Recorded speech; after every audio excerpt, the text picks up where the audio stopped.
Chapter 1195. Chen Guang flicked his head and pecked away the magic arrows that were right in front of him. At the same time, he racked his brain to think of a way to change the situation. After discovering that he was the final boss, he was momentarily at a loss and fell into a rather awkward situation. These people were too aggressive. They were completely different from when he was still around as a nanny. Faced with the final quest, almost all the players seemed to be on steroids. After all, everyone was determined to clear Quest 9 and leave this godforsaken place happily. As for the rewards that they would receive after completing all the tests, and whether they could leave this place alive, it wasn't something that they cared about. The quest notification specifically mentioned that this blood pigeon was very powerful and terrifying. Therefore, they couldn't let their guard down. They had to give it their all from the very beginning. They couldn't afford to be careless. From the beginning, there were close to 100 people who entered the quest. Now there were less than 50 people who survived. No one dared to be careless and seek their own death. Of course, there was nothing wrong with the player's attitude. However, Chen Guang, who had transformed into a blood pigeon, was suffering. His current situation was very similar to when he fought the final boss in World of Warcraft.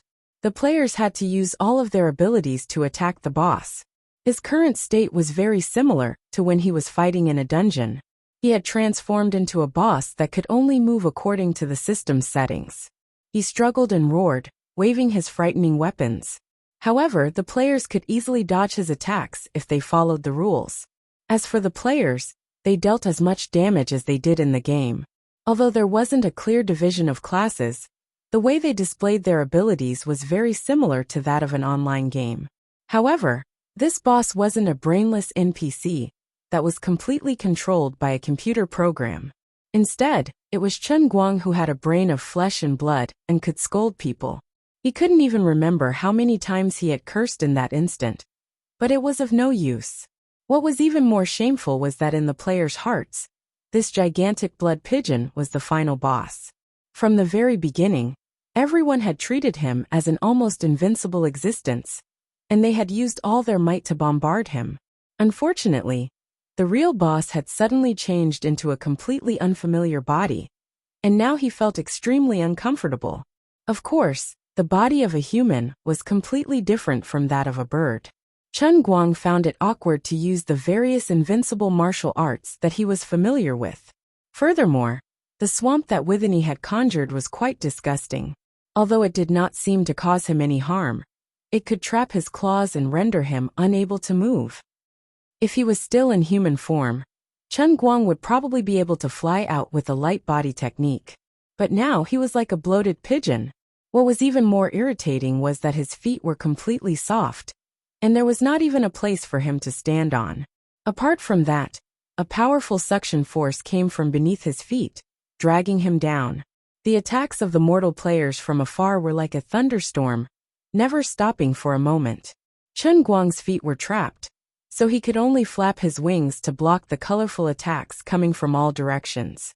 Fortunately, even though it was not convenient for him to use the unique skills of the human race, the blood pigeon did have some special abilities. Even a simple flap of its wings could create a bloody whirlwind with a strong smell of blood. It could filter out most of the less powerful attacks in advance. Even the particle cannons from the Apocalypse tank were weakened when they passed through the crimson whirlwinds. The more substantial damage, like the cannonballs and bullets, were able to penetrate the whirlwinds and hit the huge body of the blood pigeon. Though sparks flew, they didn't cause any substantial damage to Chen Guang. The real threat was the mana arrows shot by the elven archers. After Peasant used time acceleration on the arrows, the powerful mana arrows became even more mysterious and difficult to capture.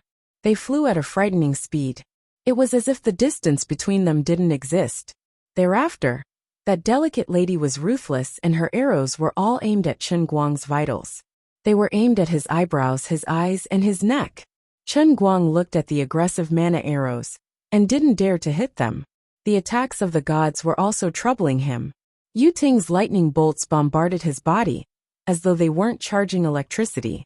The rest of the gods threw fireballs, ice cubes, and even fruits. Of course, There were also a bunch of demons that bared their fangs and brandished their claws, shooting various unknown energies. Coincidentally, no one or the god race was interested in taking another step forward.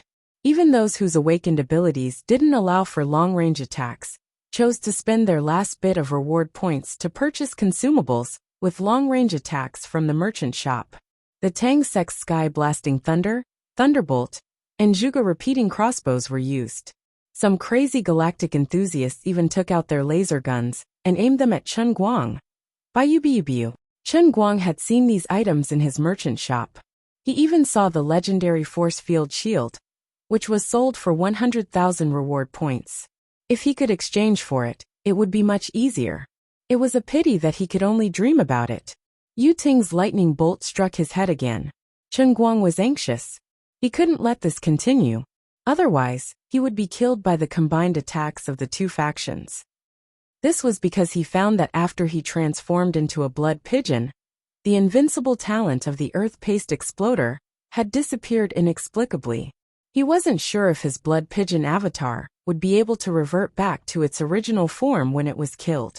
It would be great if he could revert back to his original form, but if he were to die tragically in the boss state, it would be too miserable. He didn't dare to take the risk.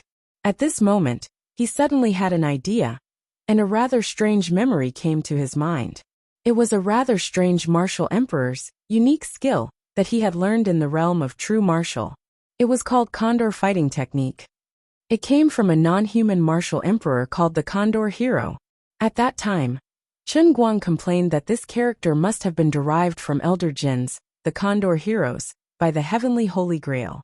There was nothing wrong with this, but it was very difficult for him to learn Brother Condor's moves in human form. He had put in a lot of effort, and spent almost 5 times the time of learning other ultimate skills, before he managed to master this bird-type martial emperor's ultimate skill. Unfortunately, he had never used it since then. Now was the time. Sure enough, as soon as he tried to circulate the inner strength in his body, the originally very uncomfortable and blocked meridians suddenly became accessible in all directions, and he could do as he pleased. Chen Guang didn't rush to use the unique skill. Instead, he recalled the process of learning the Condor Fighting Technique in his mind. Although his mind was sealed in the realm of true martial, he still had hundreds of thousands of years' worth of memories. Even if they were solidified in his mind, he had to recall them slowly like a computer reading data. As he recalled, he continued to resist the player's attacks. Finally, after about 10 minutes, he had completely recalled the entire Condor Fighting Technique in his mind.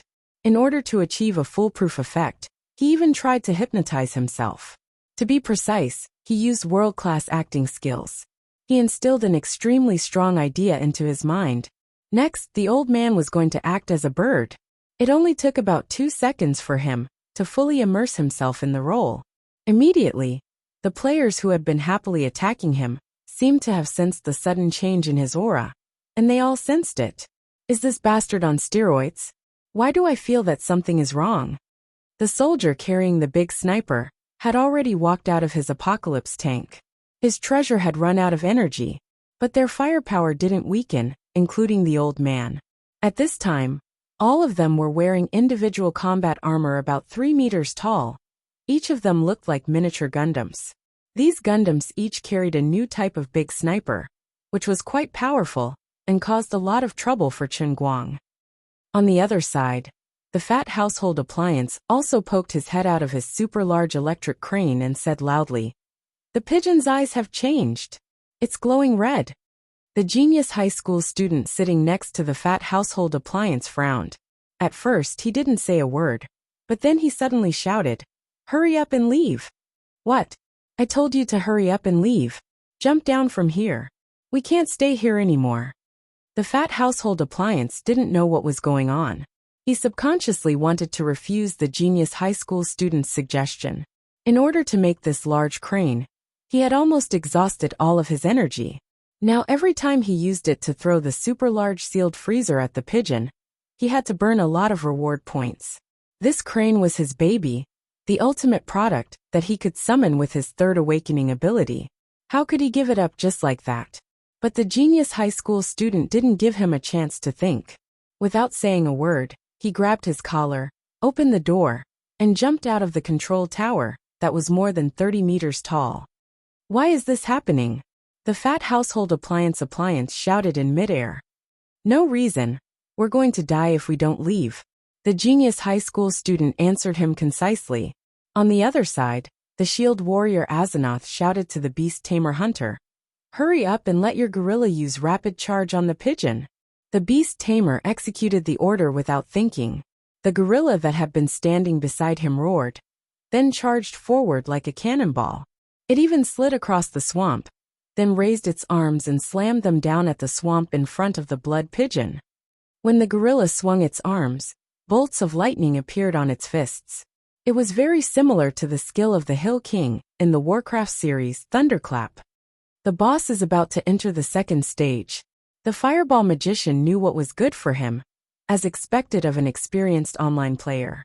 The Protoss players also noticed the changes in the boss, but unlike the ordinary players, they were more confident.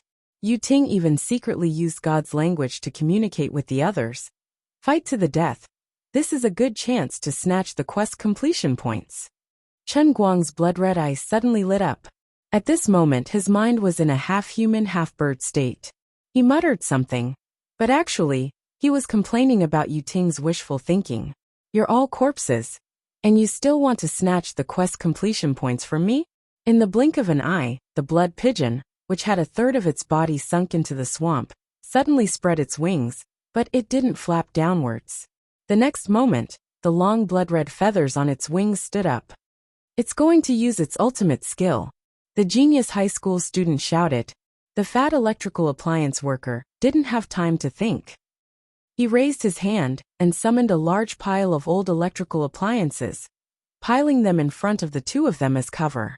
A moment later, a red light suddenly appeared behind the cover in front of the two of them, like the sun rising from the east. Under the horrified gazes of Yu Ting and the other Protoss players, the tens of thousands of feathers on the blood pigeon suddenly transformed into countless javelins that shot out from its wings. These long feather javelins were so densely packed that the Protoss players closest to it couldn't avoid them. That wasn't the end of it. Every feather exploded halfway through its flight, turning into even more feathers that rained down on the entire Colosseum. Chen Guang's ultimate skill from the Condor art of fighting was called Thousand Feather Slash. The situation immediately reversed, and all the players were in danger. The first to die on the spot was the gorilla in front of him that had tried to stun him.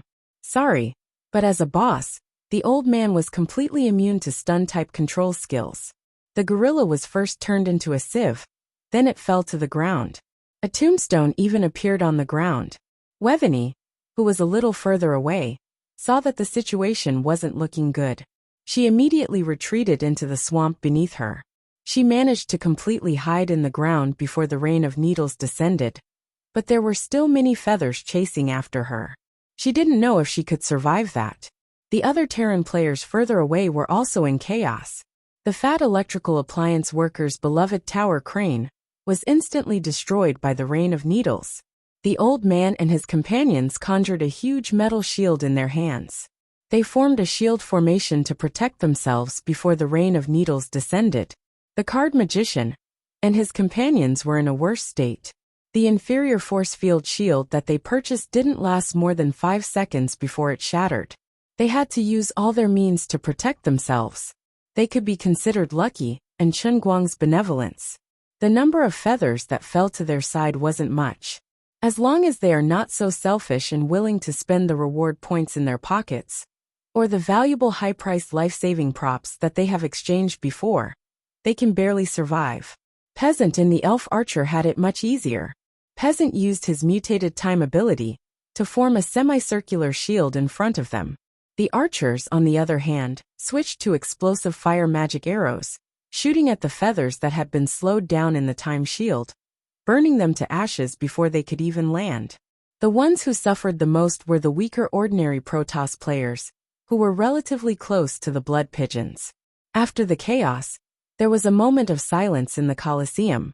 Peasant and the elf archer dodged the burning feathers that fell from the sky, They looked forward and were shocked.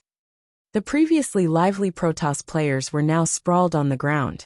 3 or 4 of them were completely dead, while 7 or 8 were struggling with great difficulty.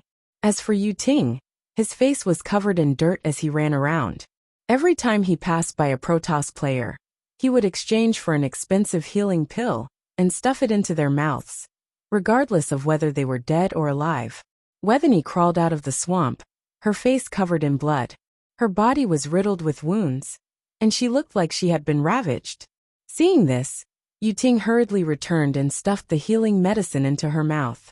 However, when she touched her body, her arm fell to the ground first. "Lord Yuting, I'm going to die," Vesini said in despair. Yu Ting frowned. "What are you talking about? It's only the loss of a projection. I won't let you die so easily." Yu Ting did not particularly care about the lives of the other Celestial players. But in the Celestial realm, Wethany was his vanguard general. Yu Ting did not want to lose his right-hand man so early on in this game quest that made him feel powerless. On the other side, the Protoss players who could still move suddenly retreated a few steps. Yu Ting turned around and saw the blood pigeon, whose wings were now bare, slowly walk out of the swamp pit that had solidified again. Behind the blood pigeon was a bloody aura. Chapter 1196. Even though the gamers were of different races, they could feel the anger of the pigeon. They didn't know if it was a herbivorous magical beast or a carnivorous magical beast, but they felt that the pigeon wanted to eat humans. The earth-shattering blood chi flickered with a dark red radiance and soared into the sky. It was as if it was going to completely envelop the blue sky. It had to be said that the spectators and stands of the Colosseum had been made into mosaics. It was quite crude, but the sky looked quite exquisite. It didn't look beautiful. Instead, it accentuated the terrifying smell of blood coming from the blood pigeon. The dignified divine King Yu Ting was stared at by the crimson eyes of the blood pigeon, but he didn't have the majesty he had in the godly realm. He felt his hair stand on end, and his heart tremble involuntarily. This feeling was as oppressive as when he faced the majesty of the divine king in the godly realm. It might even be stronger. It was so strong that he couldn't resist it. Everyone retreat. The human gamers weren't righteous enough to help the gods. Peasant was the first to react. He shouted and retreated with the elf archer and the other 2 girls without looking back.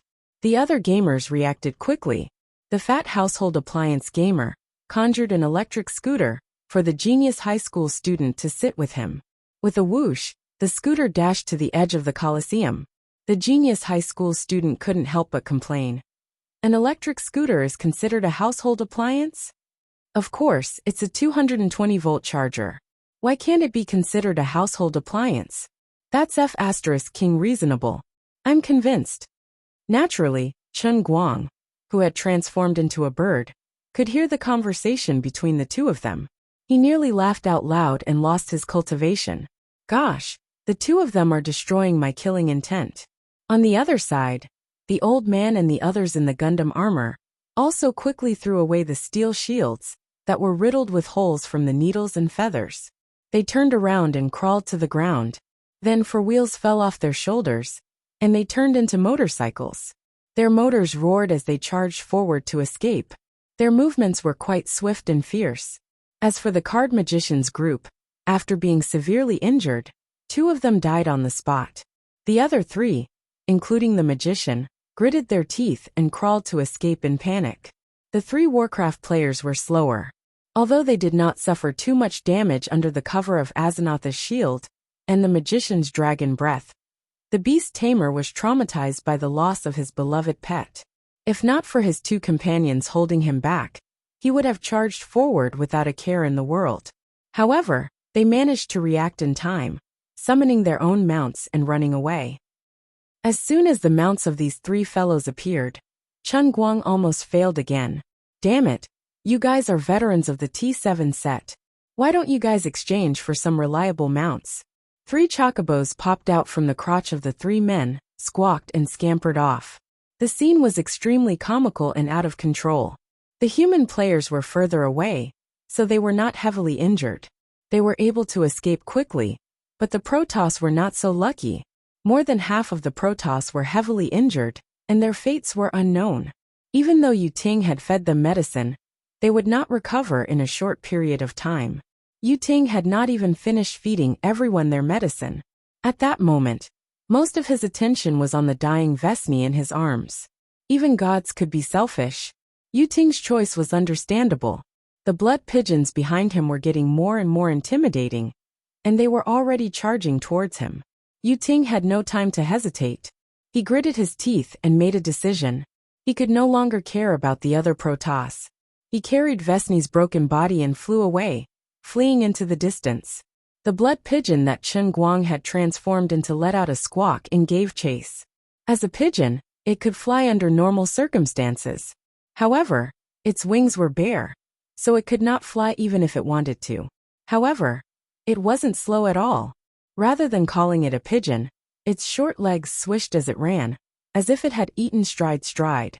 It was as fast as a bolt of red lightning, chasing after Yu Ting and Wethany. Chen Guang, who had completely hypnotized himself into a blood pigeon, had both the intelligence of a human and the battle instincts of a phantom beast.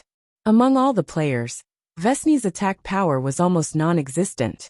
However, her swamp special skill could cause the most trouble for Chen Guang. Kill the biggest threat first. This was the simplest battle philosophy of a high-level phantom beast, the blood pigeon. So without hesitation, he chose to chase after Yu Ting and Vesni. As for the other players, he could deal with them later. However, Yu Ting was not to be trifled with. Now that he had control over lightning, he could run as fast as lightning. He held Vesni in one hand, and held a spear in the other. Plasma sprouted from the bottom of the spear, and the plasma surged into the shape of a flying carpet, which he stepped on. While running, Yu Ting did not care about the cost. He bought healing items and stuffed them into Vesni's mouth, or sprayed her with a spray. Chen Guang chased after Yu Ting for a while. But not only was he unable to catch up to Yu Ting, even Vesni was slowly coming back to life. Her severed arm had regrown white bones, and with these bones as a foundation, flesh and blood were slowly growing back. The countless holes on her body were also healing at a speed visible to the naked eye. Seeing that Yu Ting had even put Wethany down, the annoying Lolita goddess was standing on the plasma carpet beneath Yu Ting. She even turned around and made a face at Chen Guang. Chen Guang decided not to chase after her. He immediately turned around and headed for the center of the Colosseum. There were still many Celestials lying there. Some of the Celestials had already crawled up and fled, but there were still some who were struggling to save themselves and had not yet recovered. As Chen Guang ran, he used the innate ability of the blood pigeon, a phantom boss. Although its regenerative ability was far inferior to that of the Earth Marmalade Exploder, it was easy for it to regrow its feathers. As he deliberately activated his talent, his wings, which were so bald that they could be roasted and eaten, first surged with red blood. As the light flickered, the red blood quickly covered his entire wing, and in the blink of an eye, it turned back into feathers. This time, the blood pigeon that Chen Guang had transformed into finally learned how to fly. It flapped its wings and soared into the sky. A strong gust of wind accompanied the blood pigeon's flight, and it brought pain to those who saw it. Just the wind caused by the flapping of its wings could cause damage. After Chen Guang had completely adapted to its body, the blood pigeon's strength was evident. Yu Ting, who was running away, saw that the situation was not good. He quickly turned around and shouted, "Run!" 2 or 3 of the Celestials on the ground struggled to get up when they heard this, and ran forward regardless of the consequences. Another 3 or 5 Celestials even struggled to save their companions, but most of the Celestials were still lying on the ground. They were either on the verge of death, or had no strength to get up. After a short period of chaos, the blood pigeon that Chen Guang had transformed into had already flown above them. Then the blood pigeon opened its beak, and like a machine gun, it spat out thumb-sized chunks of qi.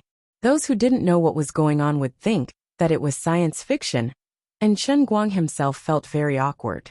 No one would believe it, but this move was also a unique skill in the condor fighting technique, called spitting grape seeds. That's right, this was the name. It was quite simple and crude. What he was spitting out now was a sharp cone of qi called grape seeds. If Chen Guang were to name it himself, he would probably rename it Birdbeak Gatling Gun. Obviously, it was more fitting. As he released this ultimate move, the chunks of chi were like machine guns firing at the ground, and the celestials on the ground were immediately hit hard. Those who could still move either tried to dodge, or used the items they had exchanged from the shop to protect themselves. But it was of little use. After a round of intensive shooting, the blood pigeon glided back to the ground, leaving behind only a piece of farmland that looked like it had been plowed by 8 oxen repeatedly. After Yu Ting put down Wethany, he rushed to the spot, and his face turned ashen when he saw the tragic scene. Previously, several Protoss had already died in battle. After such a torment, there were less than 10 Protoss who survived. The blood pigeon was not in a hurry to launch its next attack. Instead, it turned around and opened its beak again. Yu Ting thought that it was going to spit something again, and was shocked. He was about to turn around and run. But in the end, the blood pigeon did not spit anything. Instead, it took a deep breath in his direction. About 100 meters in front of Yu Ting, there seemed to be a black hole in the blood pigeon's beak. The strong suction made people feel like they were in the center of a tornado. Seeing that the situation was not good, Yu Ting quickly dodged to the side. In the process, he quickly picked up the remaining celestials on the ground and threw them far away. As for those who were already dead, he had no time to care about them. But he did not know that Chen Guang's real target was not the living celestials, but those who were already dead. Just now, he had planned to spit grape seeds again and plow the ground again. But suddenly, he faintly smelled a scent from the dead celestials that made his blood boil. It felt like a smoker who had failed to quit smoking and smelled smoke after 3 days, or like an old drunkard who suddenly had a large glass of pure Maotai wine in front of him. It was quite addictive. Therefore, he used a move from the condor fighting technique called swallowing mountains and rivers. As the name suggested, the key to swallowing mountains and rivers was to use internal energy as a driving force, using the well-developed lungs of birds as an air pump to crazily absorb the air from the outside world into one's body. Back then, Brother Condor had used this move to deal with the siege of nearly 1,000 martial artists. After using it, almost all the energy in the bodies of nearly 1,000 martial artists was sucked dry in a short period of time, causing them to completely lose the ability to resist. Right now, Chen Guang wanted to use this move to try and absorb the divine power released by the Protoss who were already dead, and in the process of disintegrating into energy form. Of course, there was a side effect that was not very elegant. According to the law of conservation of matter, where there was an input, there must be an output. As for the method and place of the output, this was basically no different from when he was in his human form. Other than the mouth and nose, there was only one place on an animal's body that could still exhale. As a result, colorful smoke rose from nearly 10 places on the rapidly recovering Colosseum. Accompanied by the blood pigeon swallowing mountains and rivers, the smoke flew into its mouth. Under Yu Ting's extremely pained gaze, the divine power released by the celestials was all sucked into the blood pigeon's mouth. However, it was not absorbed by him. Instead, it turned into colorful light that rushed out from the back of the blood pigeon and completely integrated into the slaughtering world. Yu Ting could not help but feel sad. The dignified and respected gods in the endless god realm had actually suffered such a great humiliation in this stupid mission. Not only did they die, they actually had to be eaten by this magical beast, and then burst out from the back. What is your intention in doing this? If it was not for the fact that the other party could only croak, Yu Ting really wanted to scold it. In fact, even Chen Guang himself did not know what the point of doing this was. He subconsciously felt that filtering the celestial's power out of his body would definitely be beneficial. However, when he carefully examined it, he felt that the benefits were completely undetectable. It was somewhat similar to the situation when they encountered the giant mosquito formation. The only difference was that in the giant mosquito formation, the giant mosquito first changed the nature of the celestial's power. Then he did the filtering. Now, he had become the mission boss, and the whole process was a one-stop service. Forget it. Since he could not figure it out, there was no need to continue dwelling on it. There was definitely no harm in doing this. Chen Guang turned his head and once again focused his attention on Yu Ting. At this time, the other surviving celestials had mostly recovered and gathered behind Yu Ting. Facing the blood pigeons, eyes that seemed to want to devour someone, Yu Ting and the other celestials slowly calmed down from their initial panic. Blindly running away would not change their fate. The power of this blood pigeon was just as the mission description said. It was so powerful that there was no room for carelessness. Both sides had only fought for 2 to 3 rounds, and half of the celestials had perished. Everyone, do you really want to wait until all of us are dead before showing your true power? Do you think you can take advantage of our deaths? It won't be that easy, right? Yu Ting said loudly without turning his head as he stared at the blood pigeon with all his attention.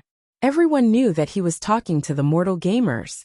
The mortal gamers looked at each other before focusing their gazes on the old geezer.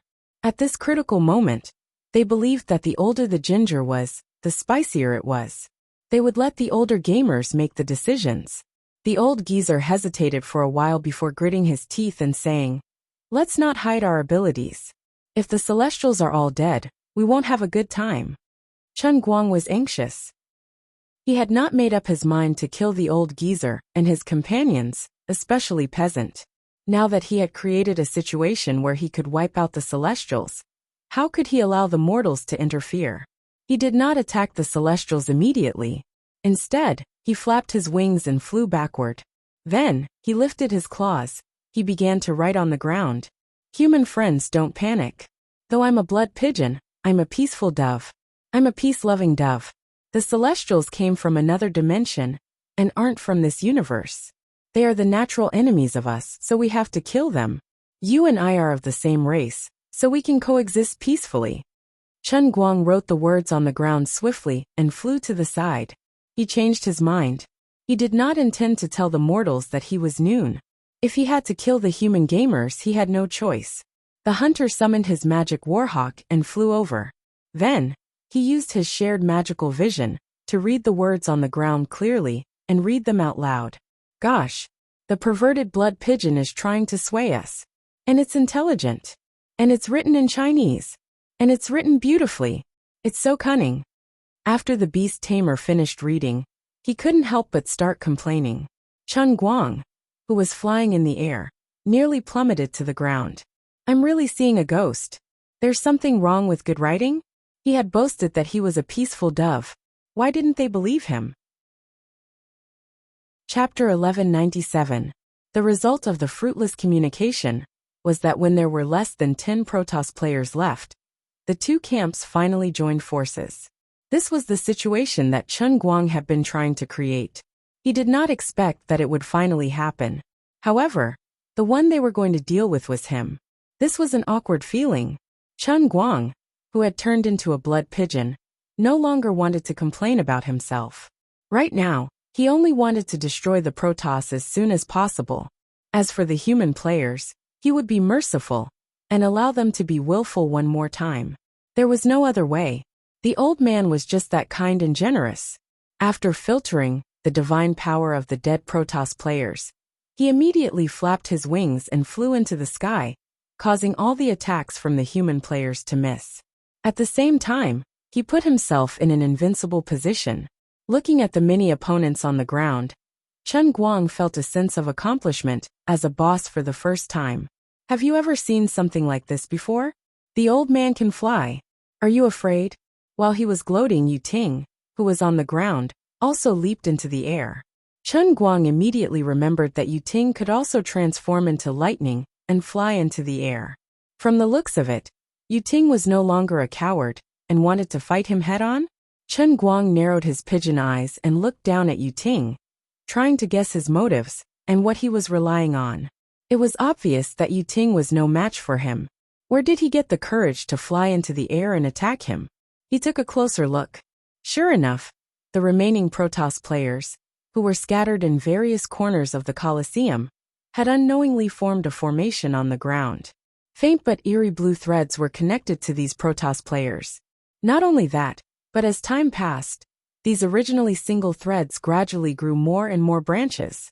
These branches were connected together. In addition, There were nearly 10 Protoss at the center of the array. Gradually, the huge Colosseum was filled with an enchanting yet beautiful magic array. I've stalled him. Mortal friends, I have just used up all my reward points to purchase this magic array. This tool is called No Pigeons Under the Heavens. It can gather the power of everyone standing in the magic array. Please take the initiative to stand in the center of the hexagram. Only by gathering everyone's power will we be able to control it. Yu Ting, who was originally on the ground, roared. Lightning surged from his body once more, and he soared into the sky, charging towards Chen Guang. Chen Guang heard his words clearly and found it funny. He thought that he was really a fantasy beast and couldn't understand human language. Do you think I'll let you comfortably store your ultimate move? Do you take me for a fool? Also, do you think those human players will fall for your tricks? God knows what tricks you have up your sleeves. Perhaps the moment ordinary players step into this formation, they will be firmly controlled by you and become nutrients for your doomless formation. How could the old man's players be so stupid? Impossible. Holy sh*t, you guys are so honest. They didn't even bother to check, and just stepped in like that. Since when did you guys become so simple and honest? Under Chen Guang's dumbfounded gaze, nearly 20 human players stepped into the eye of the magic array without hesitation. In the blink of an eye, the magic array that only covered the celestial players suddenly became even more dazzling. The mysterious patterns on the magic array continued to grow like spring buds. In less than 2 seconds, the colossal bestial battle arena was completely occupied by Yu Ting's No Pigeons Under the Heavens magic array. As for Chen Guang, who was flying in the air, he had originally planned to fly a little higher and use the ultimate move of condor fighting called 10,000 Eagles Greeting. He wanted to give Yu Ting and his unlucky magic array a vicious blow. Unexpectedly, as he was flying, he suddenly felt his wings tighten. A terrifying force came from below and fiercely pulled him down. He felt as if his wings were being grabbed by a giant. This force was so overbearing that he couldn't resist at all.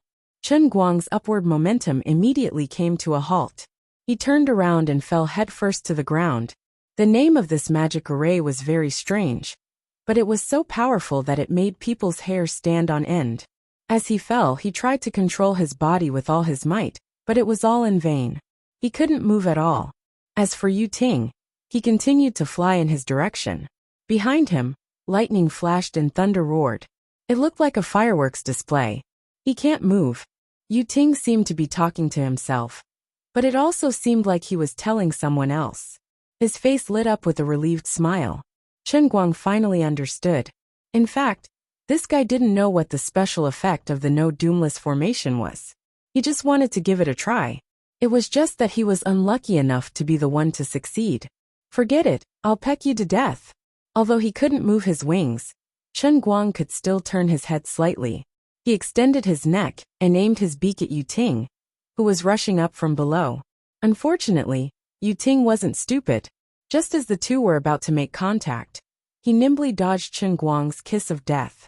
He turned and followed the giant body of the blood pigeon as he fell.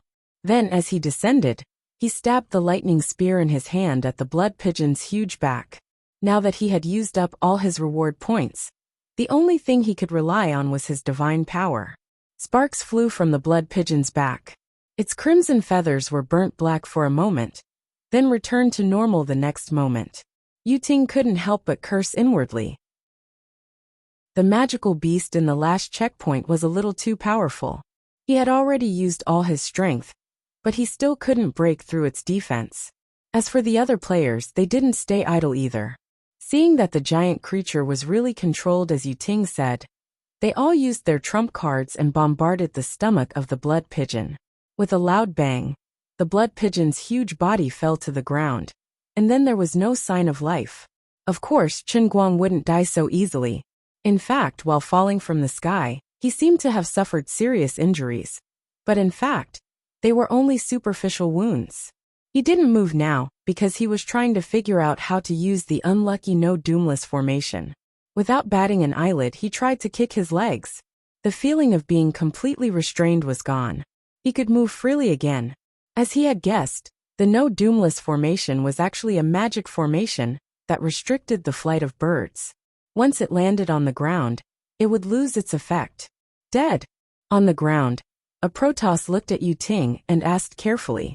Yu Ting squinted and waved his hand. Everyone stay where you are. Otherwise, the formation's effect will be weakened. I'll go take a look. The effect of the no doomless formation was better than expected. Of course, the players wouldn't give up so easily. Moreover, since Yu Ting had taken the initiative to test the waters, the others were more than happy to see him. If the pigeon was faking it, they wouldn't be the ones to suffer. Yu Ting was on high alert.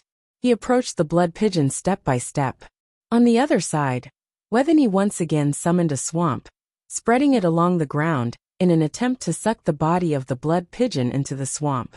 Yu Ting moved closer, raised his lightning spear, and stabbed it at the blood pigeon's head. With a swish, the spear cut through the blood pigeon's feathers. Although it didn't pierce through, it finally left a wound on its head. Yu Ting's eyebrows twitched slightly. It seemed that the formation he had exchanged for was really effective. He just didn't know if this kind of binding contribution could be counted into the final kill contribution. Yu Ting gradually became selfish. Like Chen Guang, he believed that there must be a reason why the massacre mission divided the gamers into the Mortals and Protoss factions. In addition, throughout the entire process of carrying out the mission, it seemed that Slaughter World had always emphasized one point, and that was either the damage contribution or the number of people killed. The distribution of rewards seemed to be specific to each gamer, but Yu Ting felt that there was another meaning. Yu Ting's lips trembled slightly, and the mana formation on the ground started to change slightly. The blue light on the magic vein patterns grew brighter and brighter, and gradually, everyone couldn't see the scene in front of them clearly. Yu Ting said loudly, "Don't panic. I'm strengthening the control of the mana formation. Once it's under control, it'll be ours to slaughter. Don't be stingy with your reward points. Completing the mission and surviving is more important than anything else." Are we really that generous? In the human camp, the female elf archer asked Peasant, who was standing not far from her. Peasant looked at the motionless blood pigeon in the distance and frowned. She thought for a while and said, "Besides Emperor Yu Ting, none of us can afford the mana formation. Since we have a chance to kill this boss, we should work together with them." The female elf archer nodded and said, "Indeed. Mr. Dang said that to overcome this crisis, we have to work together with the annoying Protoss. But don't be too generous. We have to have a backup plan." "All right, don't worry, Sister Peasant. I understand." Peasant had the same thought, and the others had similar thoughts. Though they didn't know what happened to Dang Dang, even if he was gone, they wouldn't forget his instructions. The situation between the Protoss and the humans had reversed. The humans were getting stronger, while there were less than 10 Protoss left. Everyone didn't fear the Protoss, so they didn't oppose working with them. It was like a rabbit being unwilling to work with a jackal. If the jackal became a piglet of the same size as the rabbit, there would be room for negotiation. Everyone had seen the world without pigeons formation in the reward point shop. The price was a few 100,000 points. Yu Ting wasn't bragging. He had spent all his reward points.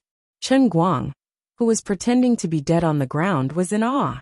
He felt sorry for Yu Ting's misfortune and angry at Yu Ting's incompetence. Previously, when he wanted to ask these people to help save the divine race, they all resisted and objected in various ways. Yu Ting had selfish motives, but they let go of their grudges and worked with him. Should I really treat them as my own kind? Chen Guang asked himself. He wasn't in a hurry to act, as he knew Yu Ting's plan. Sure enough, in the blink of an eye, the halo around his body became more and more intense, as if it had really formed a large net to trap him. As for the players of the two factions, they couldn't see anything.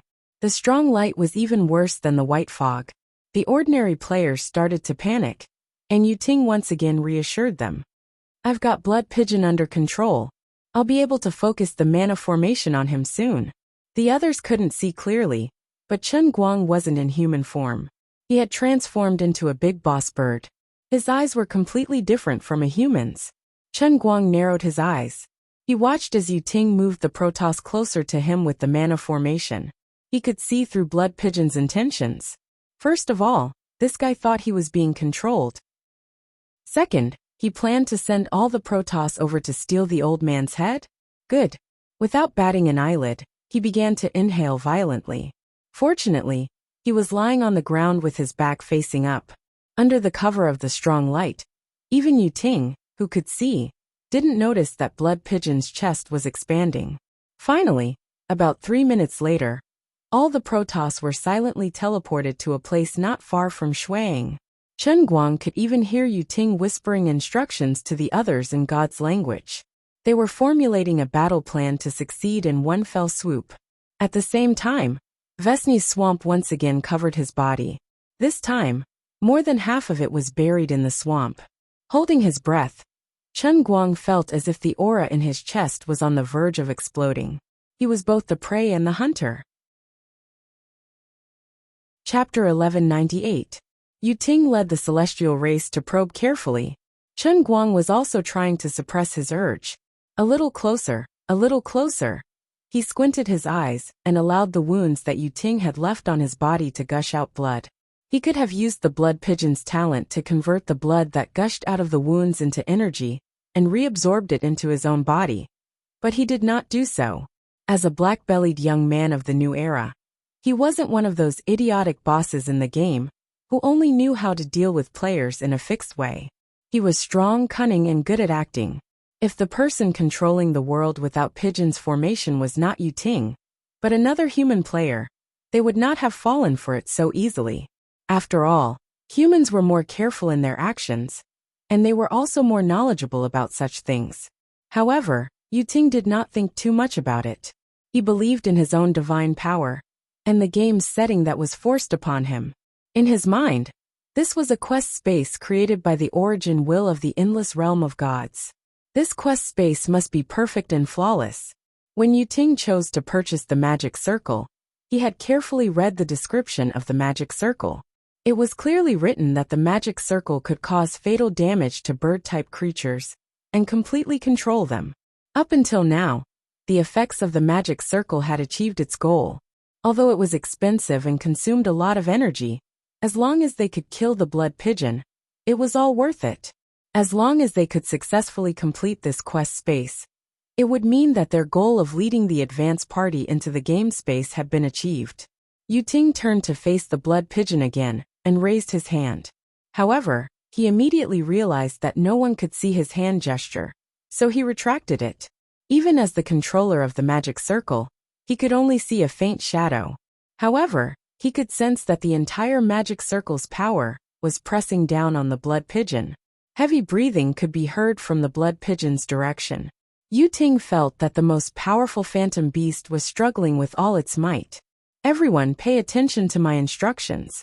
Although this phantom beast is strong, the defense of its neck and the back of its head is relatively weak. When I give the order, everyone will attack together and attack the back of its head. We will definitely be able to deal a heavy blow. Yu Ting lowered his voice and spoke in a voice that only the Protoss could hear. Although we may have to bear a certain amount of risk, if we can deal a heavy blow to the blood pigeon, it will definitely give us an advantage in the mission settlement. However, don't be greedy. Just hit it once, and then immediately retreat. Let this phantom beast find trouble with those mortals. Yu Ting felt that his plan was flawless. Even if he couldn't succeed in one fell swoop, he could at least deal a heavy blow to the blood pigeon. If the Protoss were to retreat immediately, the human race would have to stand in the front instead of the back. Facing the attack of the blood pigeons, they had no choice but to change their stance of not contributing. Unfortunately, in order to get his voice through, Yu Ting could switch channels, but he couldn't block messages. Every word he said was clearly heard by Chen Guang, who was pretending to be dead on the ground. Since this little scheme of his was within Chen Guang's calculations from the very beginning, it was destined to fail. The mortals, who were completely in the dark, were unwilling to follow Yu Ting's orders. However, the magic circle that Yu Ting had exchanged for had a miraculous effect. Even if they felt that something was amiss, the mortal players still held the intention to wait and see. If it was really as Yu Ting said, that they could completely control the blood pigeon until it died, that would be for the best. Even if there were any problems, Yu Ting should be the first to get into trouble. Aren't we being too passive?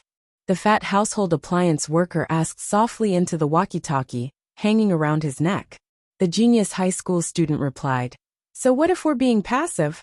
Can you afford to buy a magic circle? But this won't end here. This is the last boss. These Protoss have never played online games before, so they don't know that even the real big boss is not easy to deal with, let alone the final boss. According to my experience, this blood pigeon must have many forms. Don't forget, when it exploded its feathers, the Protoss suffered heavy losses. We didn't feel good either. Isn't this situation similar to before?" The fat household appliance worker thought about it and nodded. It was exactly as the high school student had said.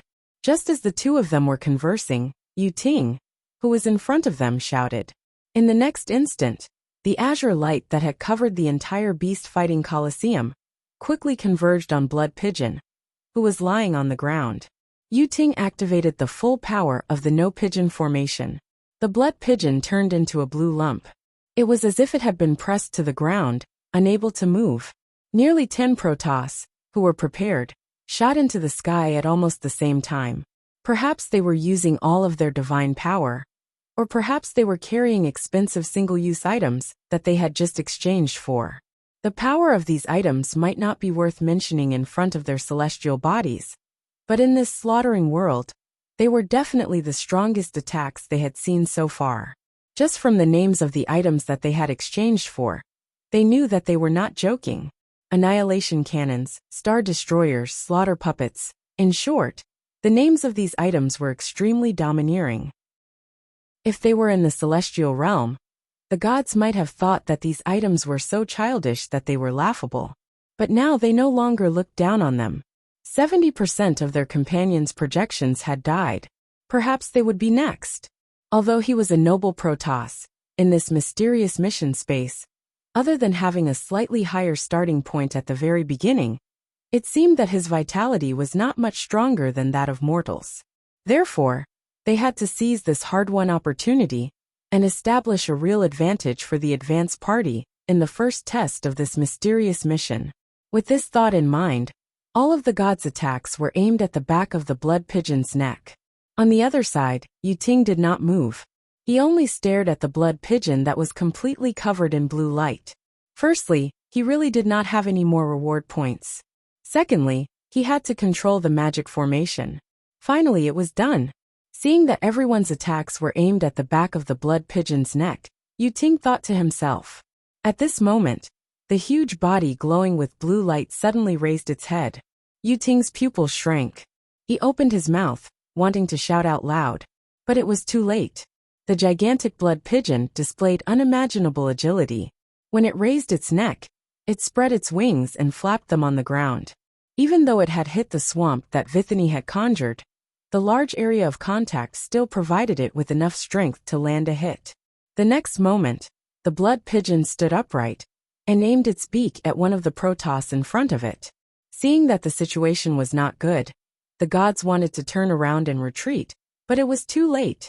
The Blood Pigeon spat out a silent shockwave from its beak, instantly enveloping the Protoss in front of it.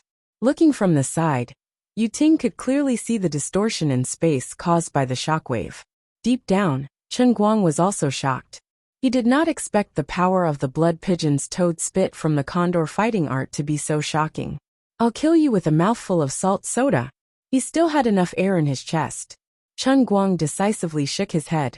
And so, under Yu Ting's desperate gaze, the toad spit swung in a full circle, sweeping through the 7 or 8 Protoss that were flying high and low in the air. But they did not cry out and fly backwards. Instead, they suddenly stopped in the air. Seeing the Blood Pigeon turn its head to face him again, the blue light that had enveloped its body gradually dissipated.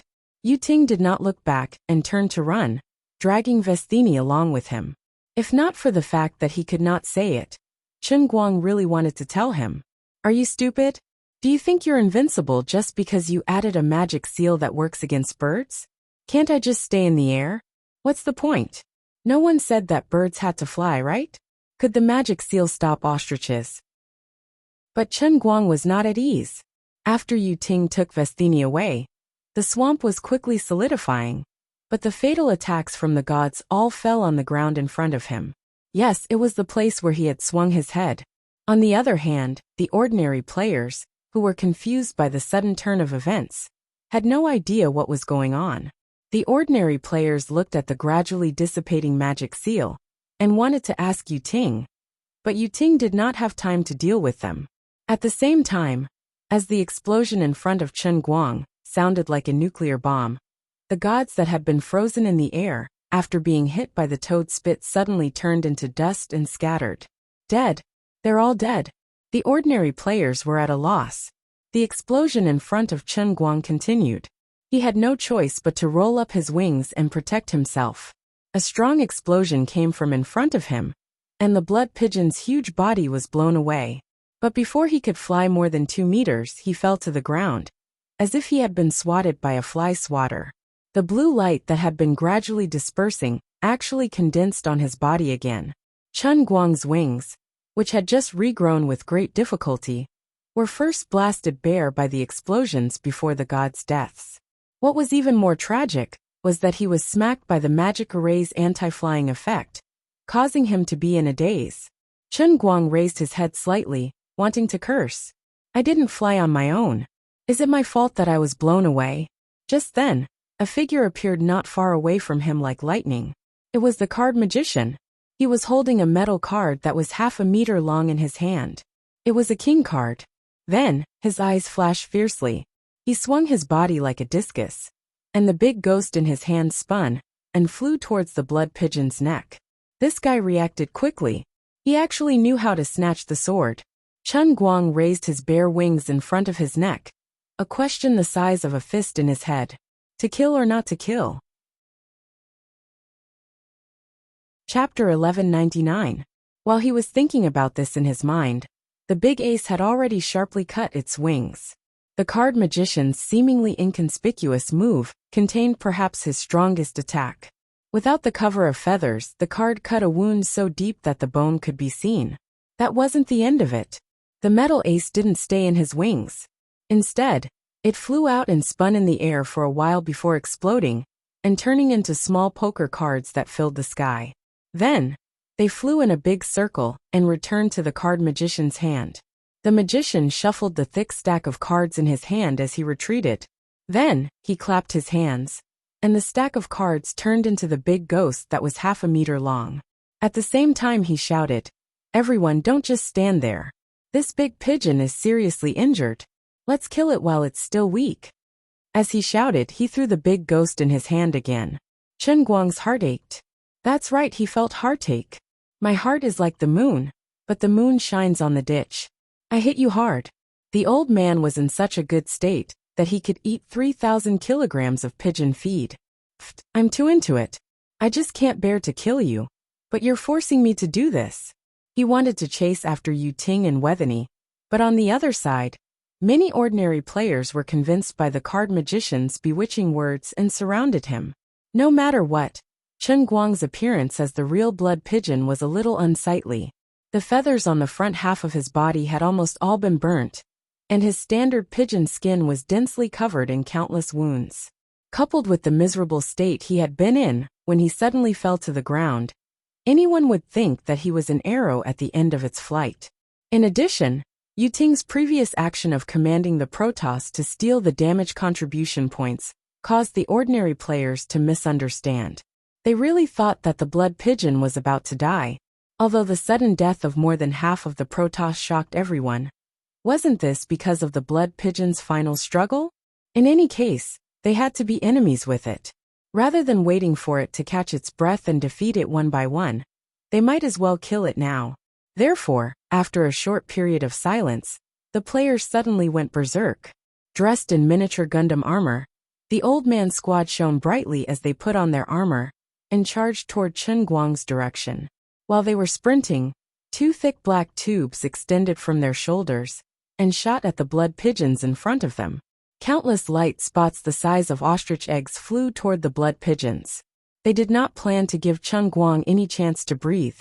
The fatty and the middle school student hesitated for a moment and did not follow up immediately. This was the middle school student's idea. He had a feeling that things were not as simple as they seemed. The pigeon did not seem to be in a good situation, but its aura did not diminish much. Peasant and her two companions didn't move. They left the mana formation and gathered together. Why don't we go and help? If we can kill Blood Pigeon along the way, won't everything be over? The elven archer asked in confusion. Peasant shook his head and said, No, let's observe the situation. I feel that the gaze of the magical beast is familiar. Peasant didn't want to tell the others his conjecture, because it was too unbelievable. As the saying went, the eyes were the windows to the soul. A person's appearance and clothing could be disguised, but it was difficult to change one's gaze. The situation had changed drastically, so Peasant didn't think of a possibility. As time passed, especially when the Blood Pigeon's eyes flashed with anger and humiliation, Peasant recalled the Chinese characters that Blood Pigeon had written on the ground with its claws. Peasant suddenly felt that the pigeon's gaze was similar to Mr. Dang's. Though they were of different races, and it was inconceivable, she had an illusion. Peasant felt that the person who gave her the illusion was another person. She felt that the Blood Pigeon's gaze and behavior were similar to an outsider. When that person's figure appeared in her mind, she realized that Mr. Dang was similar to that person too. With that person as a bridge, Peasant slowly connected Blood Pigeon and Mr. Dang together. Using her analytical mind, Peasant overlapped Mr. Dang's face and gazed with the head of Blood Pigeon, who was about to retaliate. The more she thought, the more suspicious she felt, but she had no evidence. She was perplexed. If Mr. Dang was the final boss of the world of bloodshed, what would happen to them? He was almost invincible and had the intelligence of a human. He was an old gamer who had seen through the entire game system. What else could they do but wait for death? At a distance, Blood Pigeon sent the card magician's trump card flying. Then, he used his wings to protect himself from the cannon fire of the old geezer's team. Behind it, the magical beast skill trio finally pounced on it. The warrior activated Bloodlust, the fireball magician cast Pyroblast, and the beast master summoned his shadow wolf. With a command, the shadow wolf transformed into a stream of light and charged forward. Chen Guang couldn't take it anymore.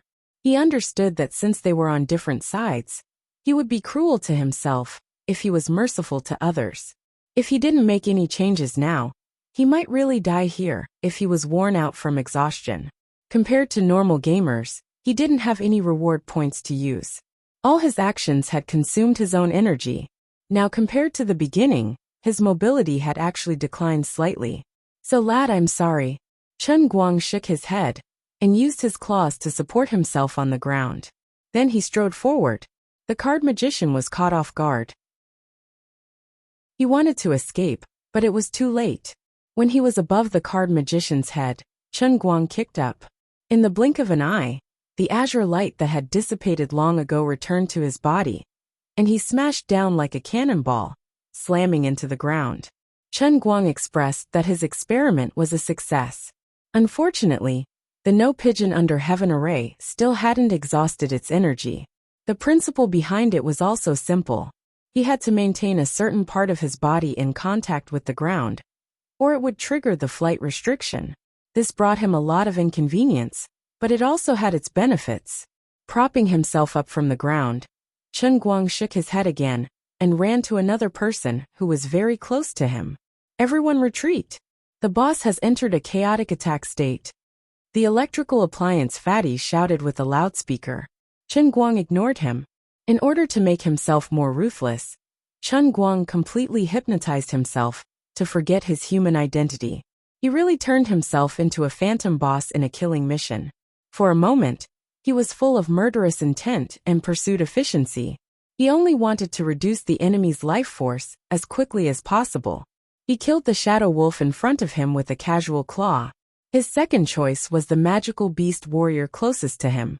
The magical beast warrior used a cover skill and dashed to his teammates at the speed of charge. But the blood pigeon suddenly opened its beak, and a sound wave came from behind, messing up the warrior's escape route. He couldn't control himself and turned back to the blood pigeon. Only when he was close to the blood pigeon did he barely regain control of his body and try to raise his shield. The blood pigeon lowered its head and pecked down like a chick pecking at rice. The giant beak rammed into the spiked rampart of Azeroth. There was a loud noise. The beak flashed red, and the door-sized steel shield cracked. The magical beast warrior screamed, his eyes wide with anger. The beak pierced through his chest, and his body gradually turned into dust. Another player died. At that moment, Chen Guang did not notice that the god's divine power that he had filtered and then dispersed from his, but had quietly gathered together again. Yu Ting, who had escaped far away, had a fierce glint in his eyes. He made a difficult decision. In the depths of Yu Ting's mind, the unwilling cries of nearly 50 Protoss players rang out. Lord Yu Ting! No! No! Yu Ting, are you crazy? What are you doing? Yu Ting! I won't let you go when we return to the divine realm. It turned out that the seemingly dead Protoss still had their divine souls in this mission space, even though their projected bodies had collapsed. Once the mission was over, these divine souls would return to their real bodies. But now, Yu Ting was using the power given to him by the origin of the divine realm to control the scattered divine souls of the Protoss, and then gather all of their divine power together. His goal was simple. He would gather the divine power of the gods together, and then detonate it. Under normal circumstances, Chen Guang would definitely be able to detect Yu Ting's sneaky trick. But right now, in order to kill the human players without any qualms, he had hypnotized himself a little too much. After pecking the warrior to death, Chen Guang pounced on the magician. The magician first used flash and teleported, but Chen Guang chased after him. The magician's flash skill was still on cooldown. Helplessly, he raised his hands high, and with his position as the center, his body was instantly frozen by a glowing layer of ice. This was the ice block that mages used to protect themselves in World of Warcraft. It could temporarily enter a state of invincibility, but this was meaningless. Facing this ice block, Chen Guang first took a deep breath, and then continued to breathe at it. Once the ice block skill's duration was up, it would naturally dissipate, and the magician would immediately turn into dust. Chen Guang's eyes were bloodshot. He turned around and pounced on one of the Gundams from Oldman's team. This mini Gundams that had transformed into a motorcycle turned around and tried to run. But a long feather suddenly flew over and stuck its tire, nailing it to the ground. Chen Guang rushed over, and when he got close, the mini Gundam suddenly opened up, and a panic-looking brawny man jumped out of it. As he ran, another long feather flew out, but it hit the force field shield activated by the battle robe on the muscular man's body. The long feather shattered, but it didn't vanish. Instead, it transformed into crimson blood that coiled tightly around the force field shield. The blood pigeon screeched, lifted its leg, and stomped down viciously. The force field shield cracked. Death! This creature is going berserk, the fat electrical appliance specialist said in a panic. The genius high school student's heart raced. This creature is too powerful. We're no match for it. Sister Peasant, we can't hesitate anymore. Otherwise everyone will die. Peasant's companions urged anxiously. Peasant pursed her lips tightly. At this moment, only she could see the indignation and pain in the mythical beast's eyes. Peasant wasn't wrong. At this moment, Chen Guang had already completed his self-hypnosis. However, his true self was still awake and independent in the depths of his heart. He discovered that as he truly began to slaughter the human race, his standpoint and position in the depths of his heart were inevitably shifting. All along, no matter how high his status was, or how he had the power to decide the life and death of the commoners, he didn't change his attitude. At the very most, he only regarded himself as a powerful and wealthy mortal. But now, there was an uncontrollable feeling in his heart. Perhaps he was wrong from the start. He wasn't a creature of the same level as the humans. He was like a child who was fed by wolves, and had to return to human society sooner or later. In the process of killing, he awakened the instincts of a high-level creature that viewed life as grass and mortals as ants. Would he become like Yu Ting and the other Protoss? What could he do? Stop killing and wait for death with his eyes closed? Accept the consequences of failing the mission with a ridiculous reason, and then be killed by the heavenly Holy Grail? So, the fundamental purpose of this world of slaughter is to let me completely break away from the state of mind of a mortal? Did he have to pay such a heavy price to upgrade the heavenly Holy Grail from the second level of one-line sky to the third level of cloud elephant sky?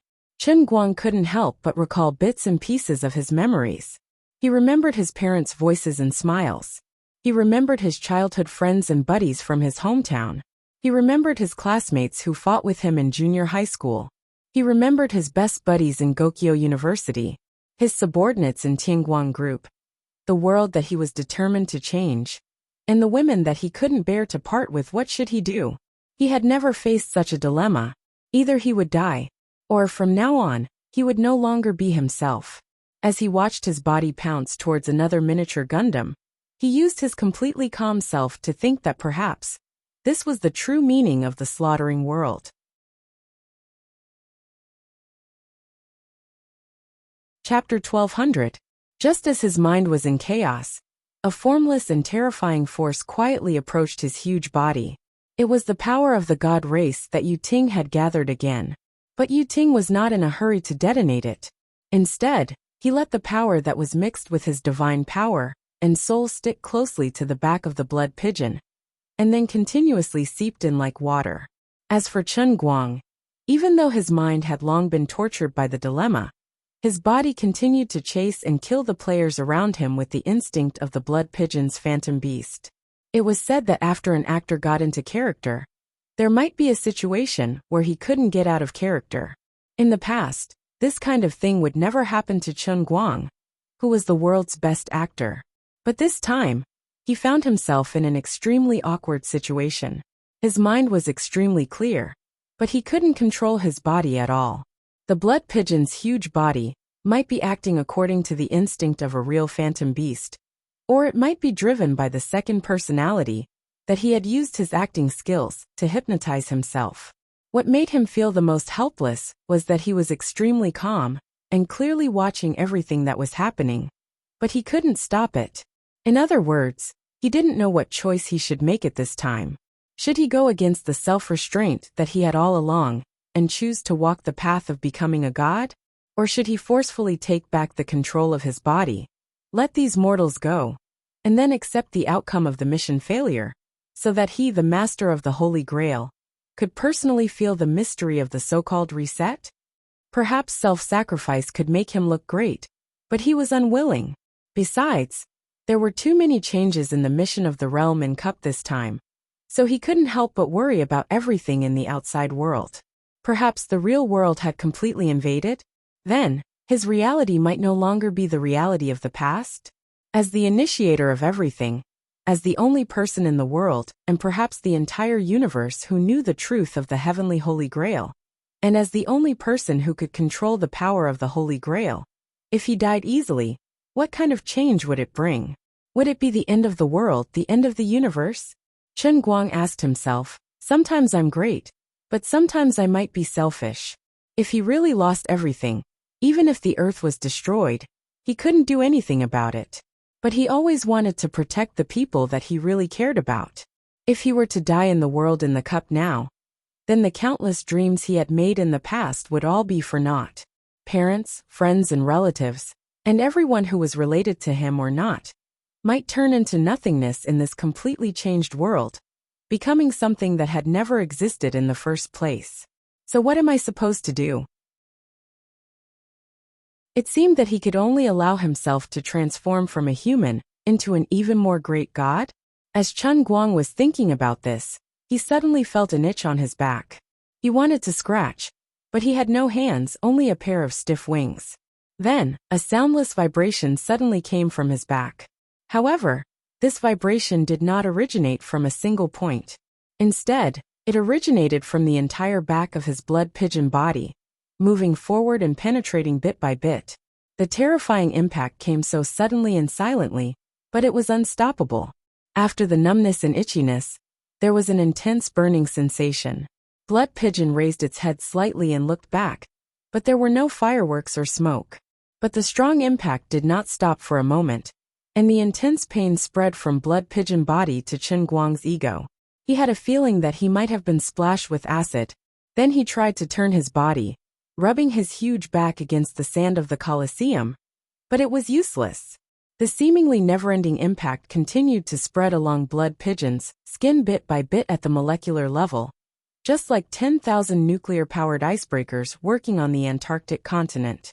In the distance, Yu Ting gritted his teeth. His mind was filled with the resentful curses of the rest of the god race. But Yu Ting turned a deaf ear to them.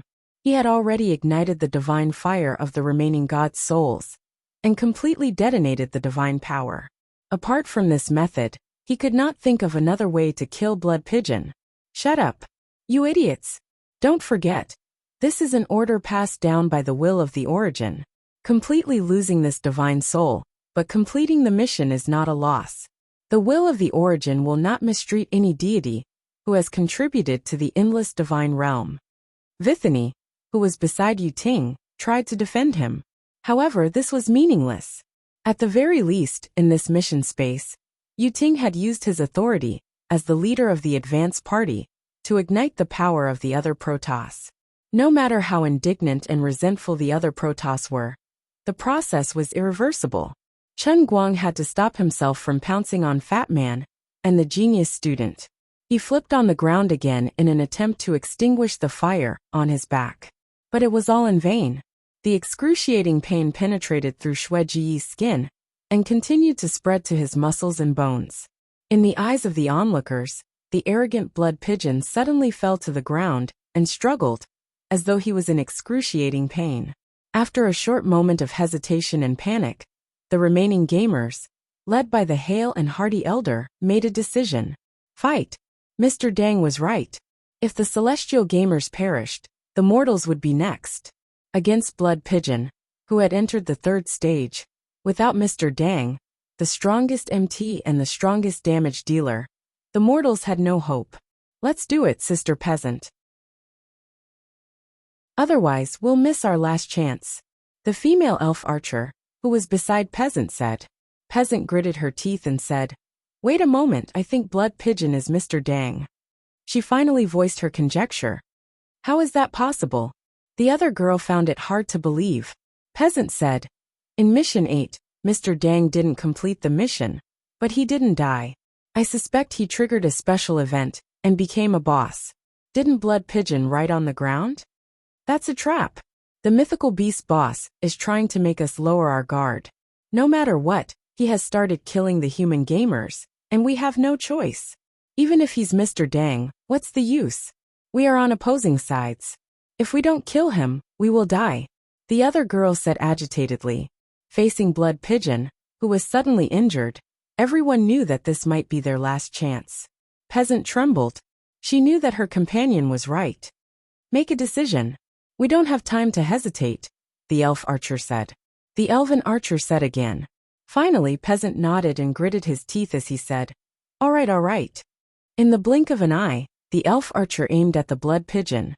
Peasant held the hourglass in his right hand and placed his left hand on his longbow. On the other side, the fat household appliance man and the middle school student, who had been running away in panic, turned around. They put on their equipment again and charged at the struggling Blood Pigeon, with no regard for their lives. Although their equipment looked comical, their power was quite extraordinary. The production line robot that the fat man was sitting on was more than 10 meters tall. It could produce the metal waste at an average speed of 1 microwave oven every 5 seconds, and then use the high-speed conveyor belt on its shoulder to throw it out, just like a battering ram in a movie. As for the young prodigy, although he was wearing a strange armor, he did not fully utilize the awakened ability of the fat household appliance. Instead, he strangely tossed out grayish-black energy balls from the cockpit from time to time. The balls wobbled as they floated towards Blood Pigeon's head. Then, they would hit Blood Pigeon's body like water bubbles. But there was nothing strange about it. The greatest threat to Chen Guang was the elf archer's magic arrows, which were enhanced by Peasant's time effect. Every arrow hit the vital parts of the Blood Pigeon's body. It was either the eyes, the neck, or the slightly open beak of the Blood Pigeon. It was commonly referred to as the deep throat. Chen Guang, who had been in the Jianghu for tens of thousands of years, had never been in such dire straits. This sort of feeling was perhaps even more painful than the feeling of true death in the sea of momentary. At the very least, he would be able to die once and for all. And he would also know how many times he could revive after he died. It was a little painful, but he wasn't worried. Now he was worried, because he didn't know if he could revive. In addition, he felt terrible in his heart as well. On one hand, he was questioning himself. On the other hand, he was suffering from the corrosive poison that was destroying his body. On the other hand, the human that he wanted to protect was trying to kill him. At this moment, his spirit was gradually shaken. His original self, which had left his physical body, was slowly returning to his physical body and was showing signs of reuniting with Blood Pigeon's consciousness, which was controlling his physical body. But he couldn't do that. If his consciousness were to reunite with his physical body, what awaited him would probably be rage to the point where he would completely lose his rationality. He finally found out why his consciousness was detached from his body. It was the aftereffect of using the meditation technique in the labyrinth of chaos. The aftereffect was about to dissipate because of his emotions. The elf archer's magic arrow pierced his throat and penetrated downwards. The arrow transformed into pure destructive energy that destroyed the blood pigeon's chest. Intense pain came again. The blood pigeon turned around angrily, flapped its wings, and roared. But just as it was about to pounce, there was a loud noise behind it. Blood spurted out like a fountain. This time, the blood pigeon's entire back was gone. Countless feathers scattered in all directions, along with shattered flesh, bones, and exploding blood. When the bystanders looked over, they only felt that this huge blood pigeon had turned into a huge flower of blood that had suddenly bloomed. This explosion sent the blood pigeon flying forward again. Her feet left the ground by accident, and she was immediately suppressed by the last remaining force of the magic array. The flower of blood was flattened, as if it had been smashed by a spatula. The blood pigeon's huge body trembled, but it didn't move anymore. Is it dead? The fat man tried to throw a microwave at the pigeon, and even smashed it into its body, which was still gushing with blood. Chen Guang's second personality in the blood pigeon's body collapsed under the sudden burst of pain. His real self was being pulled by an unknown force, trying to get back into the blood pigeon's body. Even Chen Guang felt sad when he saw the blood pigeon's miserable condition. He tried to resist it. On the one hand, he tried to form a new consciousness in the blood pigeon's body, and on the other hand, he tried to use a method to calm his own consciousness. But it was all in vain. Although it was a mental method, it still needed the cooperation of the three aspects of essence, chi, and spirit. His bird body couldn't use complicated human martial arts at all, not to mention that he was seriously injured. While tearing at the blood pigeon's body, he resisted at the same time. The struggle of consciousness made his mind fall into another extremely mysterious realm. His soul was suddenly separated from the blood pigeon's body, and he could even look down at himself. He was still alive, but his soul had left his body. But the body that left his body was not his real body. Besides, he existed in this world of cups as a spiritual body. Even if he had a physical body, it should be a fake body created by the energy of the world of cups. No matter how real the feeling was, as the master of the Holy Grail, the experiencer of the world of cups, and the real sufferer of the test, he had a clear understanding of it. He knew in his heart that this body of his was fake. But now, even his fake body had been inexplicably stripped away. Chen Guang's mind stopped at the same place. Looking at the blood pigeon's miserable condition, he felt like he was flying freely in this world of cups, after being separated from his body.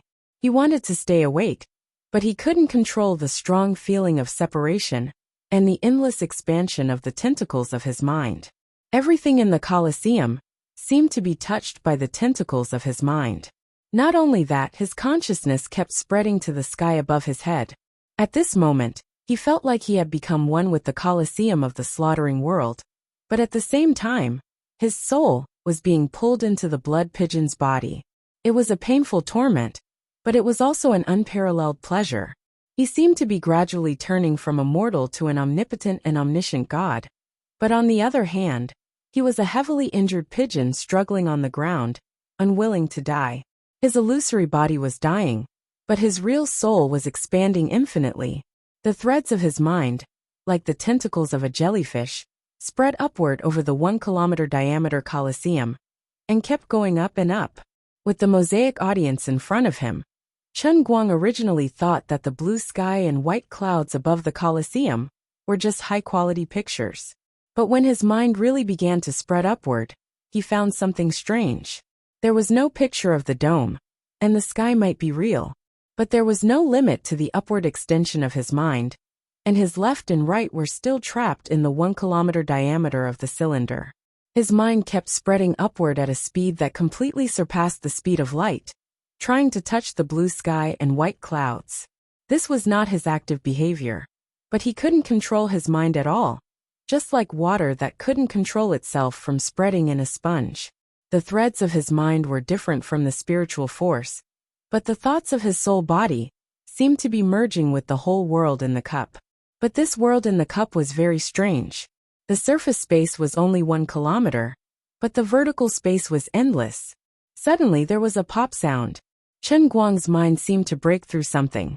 Then he saw a completely dumbfounded scene. He saw himself. Not the bald guy in the world in the cup, but the real him. The himself was holding the steering wheel with both hands, looking straight ahead with a pained expression. This was the himself, who was driving to the airport outside. Where the hell am I now? Chen Guang's mind slightly looked down, and saw the supreme holy grail on the cup holder of the car. Holy *T. It means my mind rushed out of the cup. What the hell is this situation? Looking at the himself in front of him, Chen Guang's mind was in a mess. Wait a minute. Is this all of my consciousness or part of my consciousness that came out? Most of my thoughts are in the world in the cup, and the part of my thoughts that came out now. Wait, a person's thoughts should be a complete individual, so the current me should still be the complete me. But half of it is in the cup, and the other half is outside, looking at me ? Liuli? Chen Guang tried to call Liuli in his mind, but still no one paid attention to him. He looked outside the car again. The car that should be speeding on the highway at 120 kilometers per hour was completely still. He simply floated out of the car and looked around. In front of him was a world that had come to a complete standstill. The sun hung high in the sky, its light soft. The wheels that should have been spinning at high speed were completely still. The white smoke coming out of the exhaust pipe dragged a long line behind the car. And the further it went, the lighter it became. He could even see the flame in the internal combustion engine that was frozen. The leaf that flew over from the side of the highway quietly hung in the air, about 7 or 8 meters in front of his car. Chen Guang walked over and stretched out his finger to try to touch the leaf, but he touched nothing. Wait, I don't have fingers at all. Chen Guang suddenly realized that he was just an existence made up of thoughts. Compared to the rules of the outside universe, he should be something that didn't exist at all. Also, why is my thought no longer spreading? Maybe in the rules of the outside universe, the diffusion of my thought is suppressed. With a thought, Chen Guang flew up. He floated in the air and looked at the bird that was flying forward with its wings spread. But it was also completely still. Thinking about the flow of time in the outside world, when he was in the world in the cup, he was sure of his guess. When he was in the cup, the flow of time in the outside world was indeed changed. Maybe it wasn't completely still, but at least it was slowed down countless times. This shouldn't be something that he could see and feel. But because of the mutation of the slaughter world this time, it was completely presented to him in such an incredible way. Now that I'm out, what's the situation in the cup? With a thought, his thought returned to the cup. He could still see the body of the blood pigeon lying on the ground, and the blood and flesh splattering in the air. The drops of bright red blood were also suspended in the air. The time in the world in the cup was also confused. His thought was in 2 different planes at the same time. So compared to his thought, the 2 worlds had become a static existence. Is this possible? After complaining, Chen Guang let out a long breath and inexplicably relaxed. The sense of urgency that had never weakened since entering the world of slaughter suddenly disappeared from his body. You may not believe it, but I feel like I pressed the pause button when fighting a boss. Since time has stopped, I can finally catch my breath and rest for a bit. He found that he really didn't need to worry. He had endless time to think about how to deal with the situation in front of him, because the concept of time had disappeared. At this moment in the slaughter world, Peasant didn't know that the sand in the hourglass in her right hand was falling. Chapter 12:01. Since he was already outside, Chen Guang stayed next to the car for a few minutes. He had an idea. He simply flew straight out and headed in the direction of Lilai County. Strictly speaking, he couldn't be called flying. He could only be considered floating, but his speed wasn't slow. In ancient times, Fan Juqing committed suicide to meet Zhang Zhao. The ancients had a guess about the speed at which the soul drifted. It was about 1,000 miles a day. In the past, when Chen Guang read this story, he was stunned. He felt that the person named Fan Juqing died too casually and honestly, and he let down his family. As for the soul traveling 1,000 miles, he used to think that it was all nonsense. Now that this kind of thing happened to him, he had to believe it even if he didn't want to. As he floated, he thought, although the ancients were very imaginative, they were still lacking.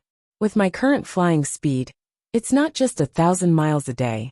I can't even go as fast as 10,000 miles per hour. In his perception, only a few dozen seconds had passed at most, and he had already appeared in the sky above Lilai County with a whoosh. Of course, compared to the outside world and other people, perhaps not even a second had passed. Everything was still in a state of stillness. The first thing that came into Chen Guang's eyes was the Chen family's villa that had been blown up.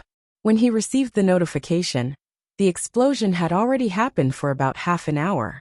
Even now, thick smoke was still billowing and sparks were flying everywhere. Chen Guang went closer to check the situation first. It was really blown up, and even the foundation was gone. Some time ago, when the house was being renovated, his mother would proudly take photos of the pretentious effect and send them to his WeChat. Now it was all gone. Chen Guang walked around in the frozen fire and came to the location of his bedroom according to the plan. He looked down. The various treasures he had collected when he was young were scattered all over the place in the raging flames, and had already been burned to ashes. The water margin cards that he collected when he ate crispy noodle snacks, Jigong comic books, slam dunk posters, in short, these things that he once loved were all gone, all gone. Although his parents took the whole family to hide in another place, it was impossible to take these things with them. No one would think that the assassin organization would be so crazy. Chen Guang looked around again and found a few pieces of metal fragments. Sure enough, the assassin organization had used a powerful weapon. Perhaps they were guarding against the basement in the villa, so they decided to give it a try. In that case, the murderer shouldn't be too far away. When they found that there was no one in the house, they wouldn't give up so easily. They would probably continue to stay in Lilai County to look for opportunities. With another thought, Chen Guang appeared at the hiding place of his parents. The two of them looked distressed. Based on Chen Guang's understanding of the two of them, his mother should be feeling heartache for the cross-stitch that she painstakingly embroidered, while his father should be feeling heartache for the 100-inch television that he bought to watch soccer. Forget it, it's fine as long as he's fine. After strolling around for a while, Chen Guang went out again. In his current state, it would not be difficult for him to uncover the assassins who were hiding among the ordinary people in Lilai County. He floated into the air, closed his eyes, and carefully felt the emotions of the other people in the entire Lilai County area. Then, something incredible happened. His thoughts, which had been compressed and fixed in the outside world, suddenly dispersed with a loud bang. It was as if he had entered the next realm. In the past, there was a point of view that to some extent, the human mind transcended time and space. A person could imagine that 10,000 years had passed in an instant in his mind, but only a moment had passed in the outside world. Assuming that the world in his mind really existed, then in the world he imagined, a long time had really passed, and his mind had completely transcended the concept of time. This was a very subjective concept of idealism, and in the past, Chen Guang often ridiculed people who held such ideas as neurotics. But now his concept was subverted again. When the tentacles of his mind became infinitely active and could spread to every place in the whole world in an instant, he truly understood what it meant to transcend time and space. With a thought, his mind appeared directly in front of the Eiffel Tower in France. Then he slightly lowered his head to look directly below him, and with another thought, he could see the ground made of cement and steel retreating rapidly in front of him. He turned into an invisible earthworm that drilled down, and then appeared in a dark and cold basement. There were 17 or 18 people sitting in this basement, and in front of them was a row of monitors. The screen on the monitor was a bird's-eye view of Lillai County, and the Chen family's villa that had been blown up was even marked with a red dot. Chen Guang was shocked himself. Have I become God mode, where everything I want comes true? I just wanted to find an assassin, but I actually went straight to the enemy's lair. So the question is, what should I do to kill these bastards? As Chen Guang thought about this in his mind, he tried to reach out and pat the guy's head in front of him, but without any suspense he hit nothing. He pondered for a while and came up with a sudden idea. He tried to gather his mental strength in his mind into a bundle, and then tried to probe the guy's head in front of him bit by bit. This specific method was a bit similar to many of the techniques that he had cultivated in the past that had the effect of mental shock. But in practice, the method was more illusory. Everything was based on the existence of his current pure spirit body state. After a while, he retracted his mental strength, and when he opened his eyes again, there was a double image of the person in front of him. This time, when Chen Guang stretched out his hand again, he did not miss anything, and he actually grabbed something. He pulled hard, and the double image of the person in front of him was pulled out by him. With another chop of his hand, this seemingly real but not real double image was smashed by him. The person was dead. Even if his body was still alive, his spirit was dead. He used the same method on the other 10 people. And then with a thought, Chen Guang's mind went back to Lillai County. He could not believe that after erasing the consciousness of more than 10 people, he did not feel the slightest bit of emotional fluctuation. This feeling was perhaps worse than accidentally stepping on a few ants while walking on the road. At least at that time, he would look down at the struggling ants and feel a little sympathy in his heart. He suddenly became vigilant. Could it be that he was really gradually losing his humanity? But when he looked at his parents in front of him, a trace of warmth surged in his heart. No, I'm still that reliable young man of the new era. But what's going on?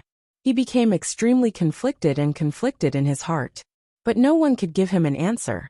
He was like a lonely prisoner locked in an empty cell, imprisoned for an instant, but also for eternity. Even Lioli, who had always given him countless suggestions at critical moments, had completely cut off contact with him. Chen Guang quietly stayed at home, sitting beside his parents for a while. Then he got up and went out for a stroll. This time, all the killers lurking near Lillai County were cleared by him.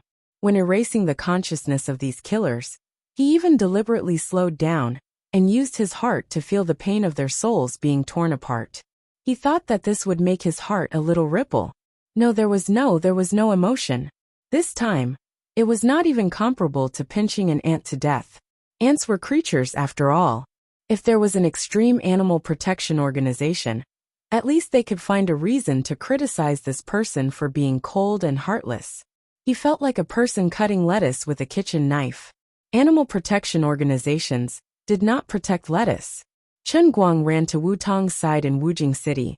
Sure enough, he also found a killer, but he did not have time to do it.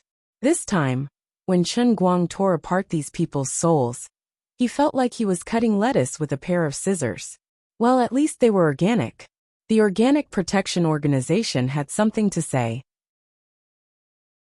He strolled to Yanjing and crushed the souls of the killers around Jin Shiyue.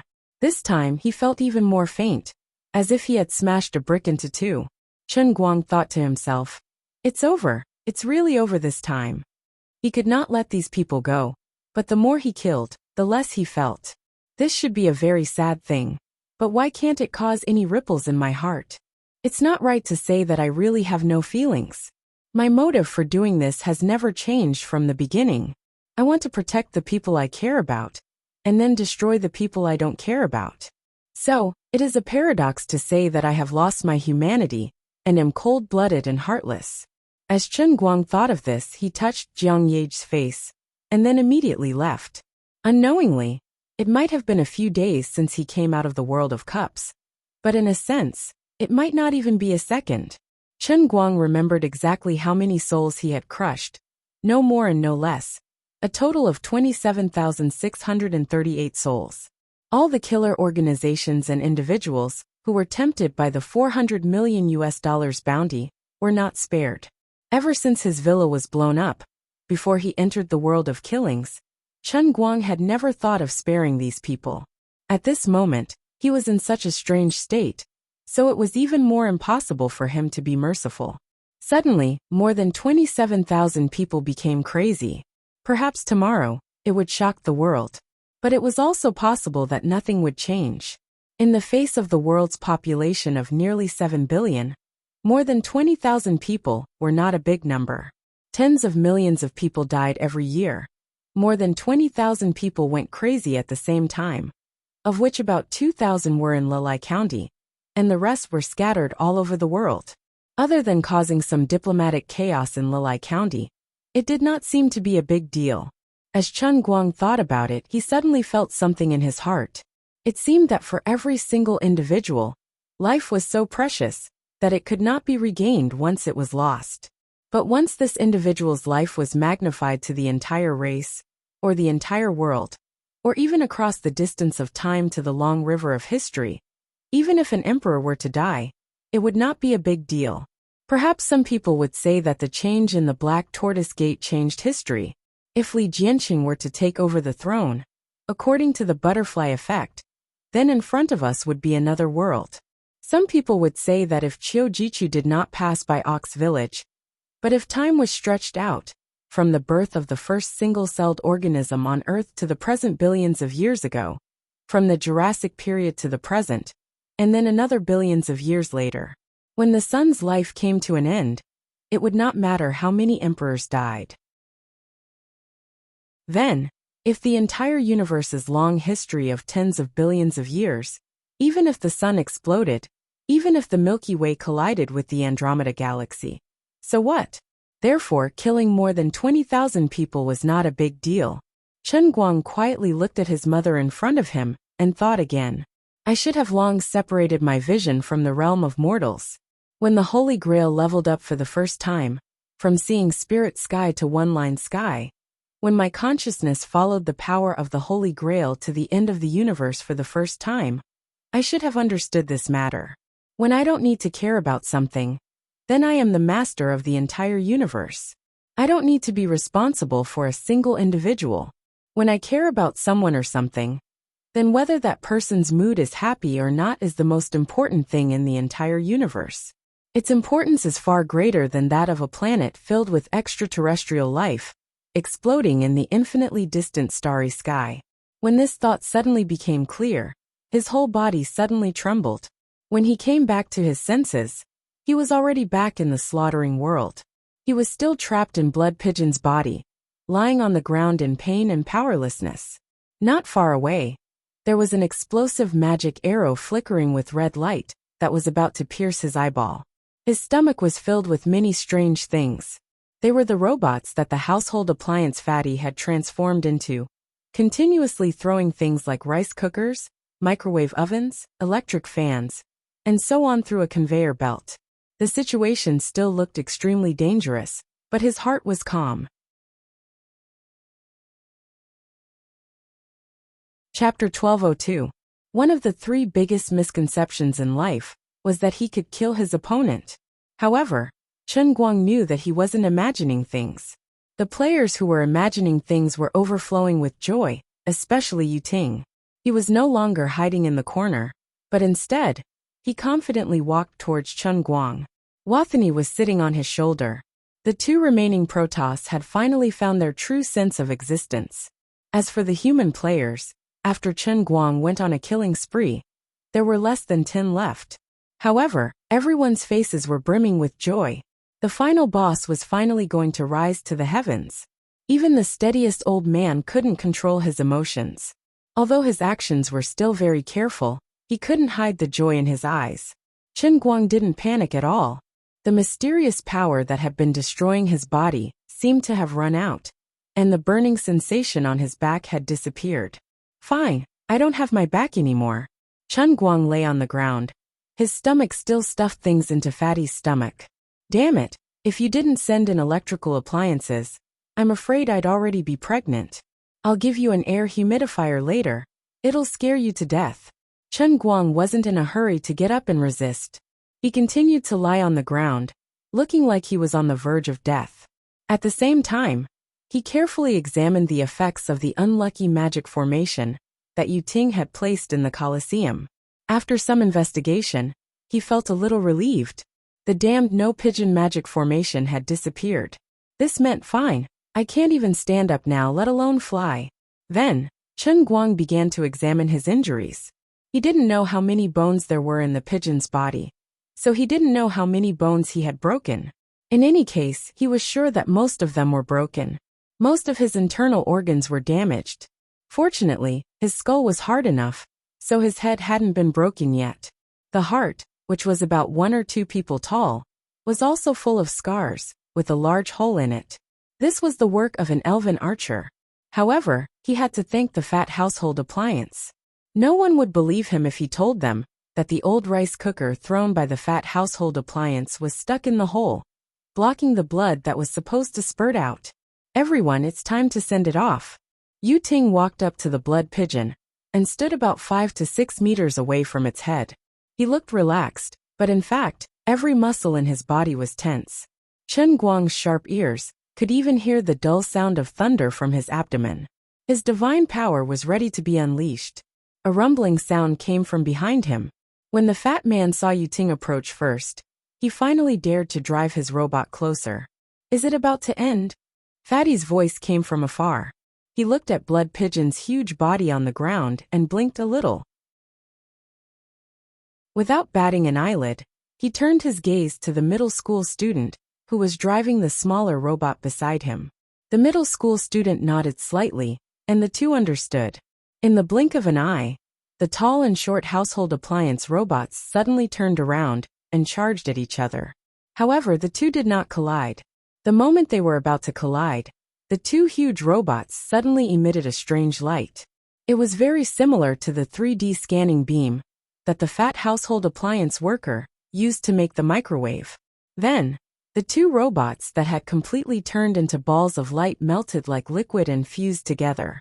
When the light dissipated, there was only an even bigger giant robot left. In the cockpit covered by the super strong glass cover, there was no sign of the fat household appliance worker.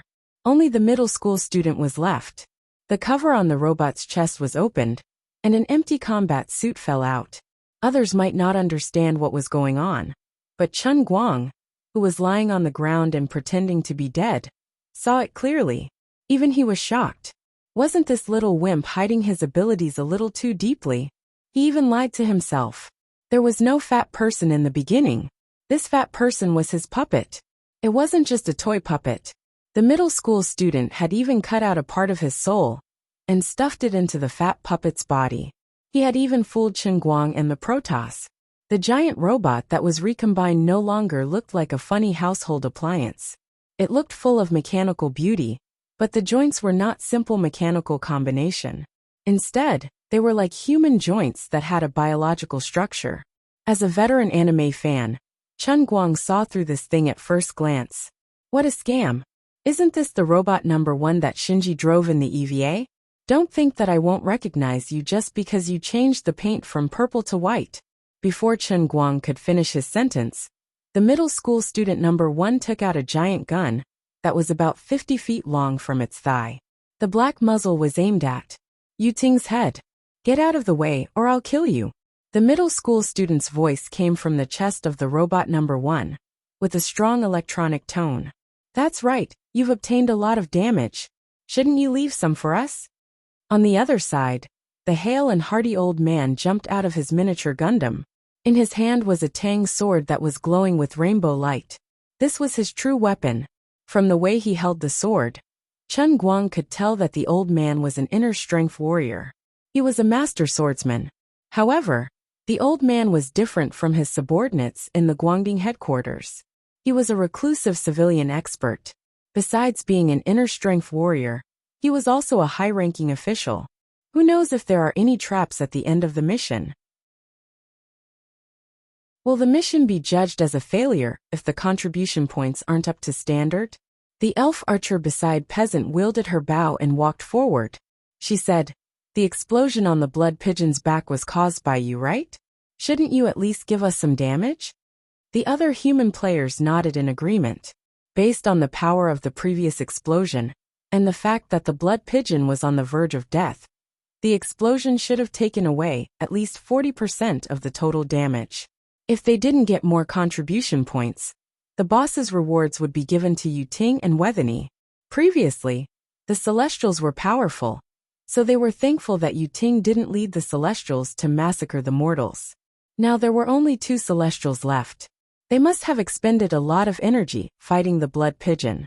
It was time to shed all pretense of cordiality. In an instant, Yuting felt several forces lock onto his back at the same time. However, he showed no fear. Instead, he sneered and turned around to look at everyone. "What? Do you think I'm afraid of you? There's nothing to be afraid of. Just scram," the middle school student said calmly. The large pike in his hand started to emit a loud bang. In the blink of an eye, there was a loud bang. He suddenly pulled the trigger, and an emerald green light shot out from the black muzzle, heading straight for Yuting. The light didn't hit Yuting. A ring of lightning appeared in front of Yuting. The light cannon of prototype number 1 shot into the ring, but it didn't penetrate the ring. Instead, it disappeared mysteriously. Upon closer inspection, one could see that there were countless tiny electric arcs extending from the ring of thunder and lightning, and connecting to the beam of light shot out by Machine 1. Apart from that, the ring of lightning was also spinning at a speed equivalent to the speed of light. Yuting had actually used such a move to absorb the beam cannon of robot number 1. "I've said that you're just lowly mortals. Even if the Celestials are only me and Wethany, you can't afford to offend us," Yuting said. In the next instant, he had already appeared in the void above Space Shuttle number 1. Looking down at the huge fellow, he looked through the mask at the middle school student, whose body was connected to nerves. "How is this possible?" The middle school student shouted in fear. "Lad, you'll never understand what it means to control the power of lightning." Yuting calmly raised his hand. The sound of thunder in his palm was deafening. If one had to calculate the power of the thunder in his hand, it would be equivalent to the amount of thunder on Earth for an entire year. At that moment, his body shook violently, and his arm exploded. Only after his arm exploded did a pitch-black arrow fly out from his hand. This was the time acceleration magical arrow shot by Peasant and the archer. The lightning that Yuting had planned to strike plane number 1 exploded with a loud bang. The dazzling lightning scattered, and then rained down on plane number 1. At the same time, the old man and his 2 companions disappeared. When they reappeared, they were already in front of plane number 1. The old man was carrying the middle school student, who was emitting black smoke. His life was uncertain. Yuting didn't care about the old man and his companions. Instead, he looked at Peasant and his 2 companions. Yuting felt that Peasant and his companions were the greatest threat to him. Peasant felt that the situation was not good. He wanted to escape with the other 2 companions, but he tripped and fell to the ground. The 3 of them looked down. Their feet were covered by 3 lumps of soft mud. Further away, Withany looked at the 3 of them with a smug expression. She opened her palms slightly and aimed in their direction. This was clearly her handiwork. In the blink of an eye, Yuting was above the 3 of them. His expression was cold. Lightning flowed on his severed right hand, and it was regrowing rapidly. He raised the lightning spear in his left hand and slashed at the 3 of them. He was going to slash them at the waist. At this moment, the girl on Peasant's left pulled her leg out. Peasant turned the hourglass in his hand, and the sand inside fell to the ground. Yuting and the lightning around him suddenly stopped moving. On the other side, the girl who hadn't done anything before didn't attack Yuting, who had been frozen in time, after she pulled her leg out from the ground.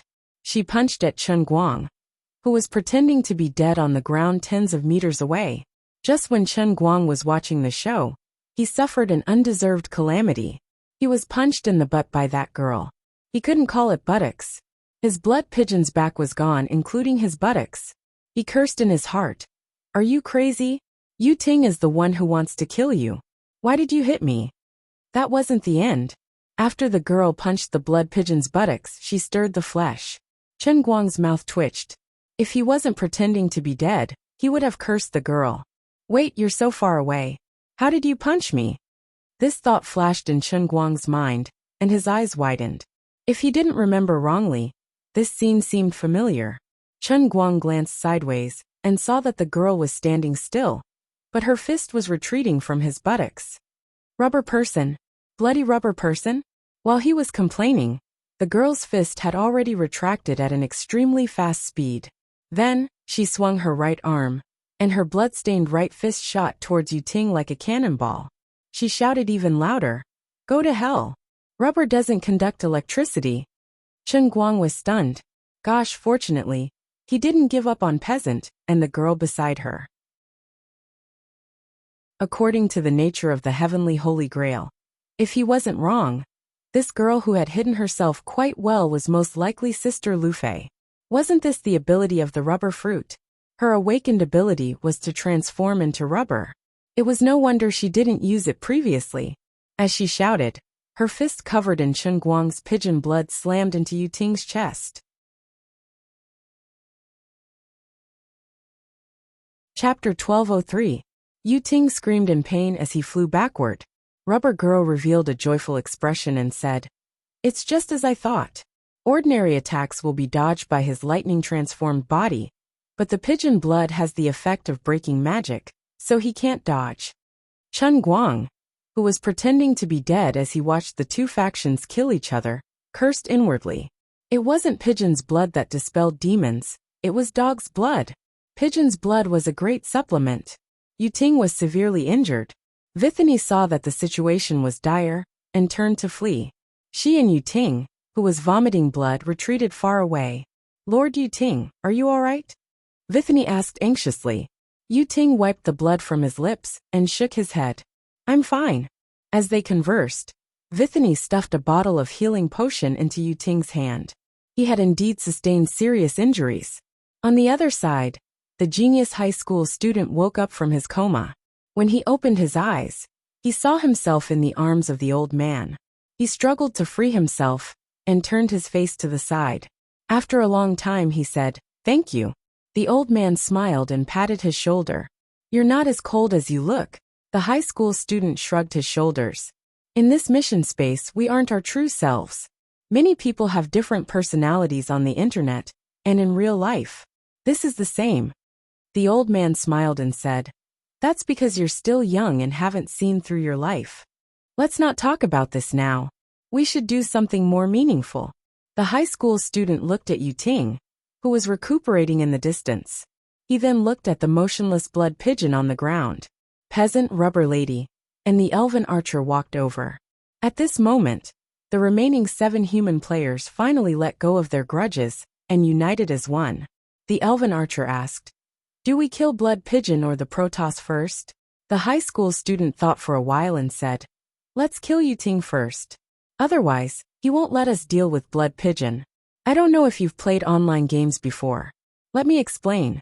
The relationship between Yu Ting and the Protoss is like that of 2 opposing factions in an online game. This is only the first instance where we've fought against each other. They're just like us, newbie accounts. It's just that their starting point is stronger than ours. That's why we were so passive in the beginning, allowing them to slaughter so many of our companions. However, this game has a certain degree of balance. While it gave us a poor starting setting, it also gave us humans faster advancement and more varied abilities. The foundation of all of this was built on the creativity of mortals. Our creativity in this world of missions can open up endless possibilities for us. As for these Protoss, have you noticed? Although they have also undergone an awakening, their abilities have not changed qualitatively from the beginning. The old man asked with great interest. Qualitative change?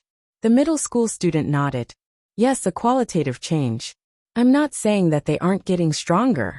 What I mean is that their so-called awakening is simply a constant strengthening within the same scope. Considering their race and the changes in their abilities, I feel that their awakening is equivalent to removing the seal on their bodies. The female elf archer asked, "Doesn't this mean that they can obtain power more easily than us?" Peasant nodded and said, "That's correct. They can master their awakening powers faster than us, because it's just a recovery process." The middle school student nodded and said, "Yes, so I suggest killing Yu Ting. Though I don't know why we were chosen for this mission, I feel that this matter won't end easily. This is a game, but it could also be a war. We can't let the Protoss gain the upper hand. Even if we survive this time, what about the next time? The Protoss are already stronger than us. If the final boss's rewards are generous, we'll perish in the hands of the Protoss." When everyone heard this, although they had different expressions, they all agreed with the high school student's words. "Fellow human gamers, you seem to have forgotten something. I won't die that easily. Don't you find the blood pigeon strange? It isn't dead, but it hasn't moved for a long time.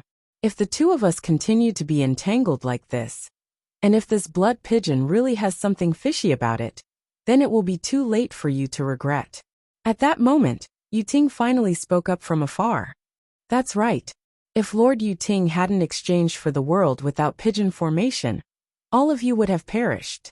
Moreover, we injured the blood pigeon, and you only know how to take advantage of the situation. Now you want to kill Lord Yu Ting and me. Don't you feel ashamed?" Vesini, who was at the side, scolded loudly. The hale and hearty elder snorted and said, "When you killed our comrades, you didn't reason with us. Every human gamer has unique abilities. Perhaps some of the human gamers that you killed had the ability to deal with the blood pigeon. That way we could have easily cleared the instance dungeon. That's right.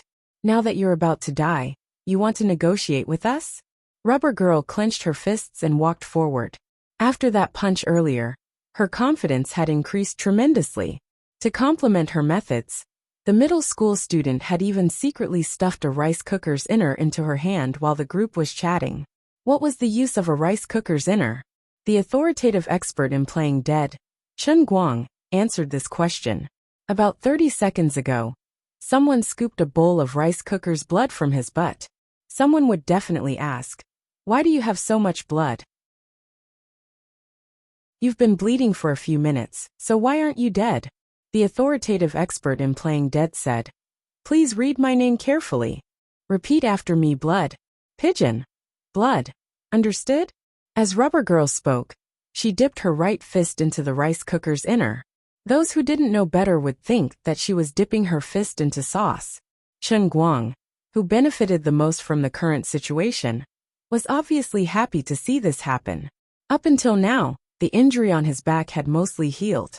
Well, to be precise, his entire back was gone, so he didn't have any injuries at all. All he did was use what was left of his body as a foundation to regrow his skin and reconstruct his internal organs. This didn't mean that the blood pigeon had invincible regenerative abilities comparable to the Earth Beam Bomb. This was the blood pigeon's innate ability: blood transformation. It could liquefy all the blood in his body and reconstruct it. It was a pity that the part that Yu Ting had blown up was completely gone and couldn't be restored. The blood that was gushing out of his back like a fountain was actually his own doing. He pretended to be in a terrible state so that the players would let their guard down and buy more time for himself. Even though his wound had healed, it was still extremely serious. It could even be said that his bones were damaged.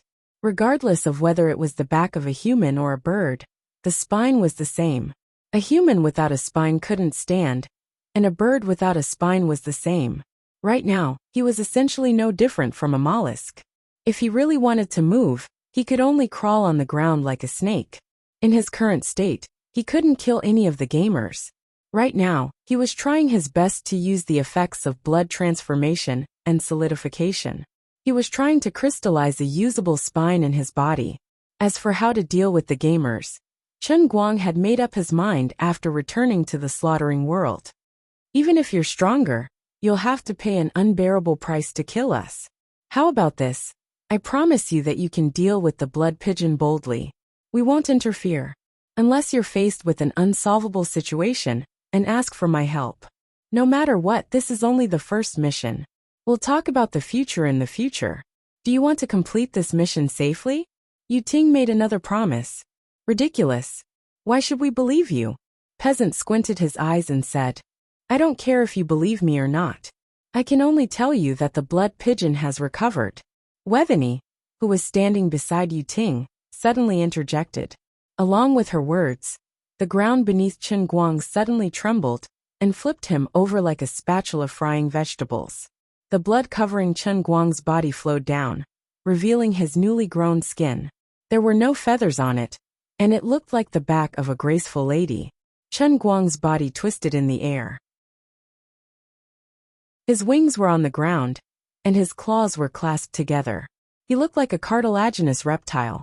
He sprawled on the ground again, his mouth gurgling, as though he was in a miserable state. This time nobody believed him.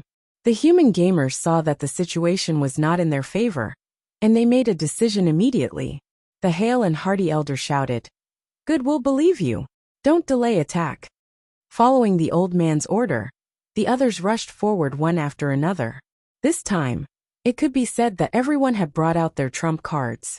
The old man raised his long tang saber and dashed toward Shuego, with a few flashes on the ground.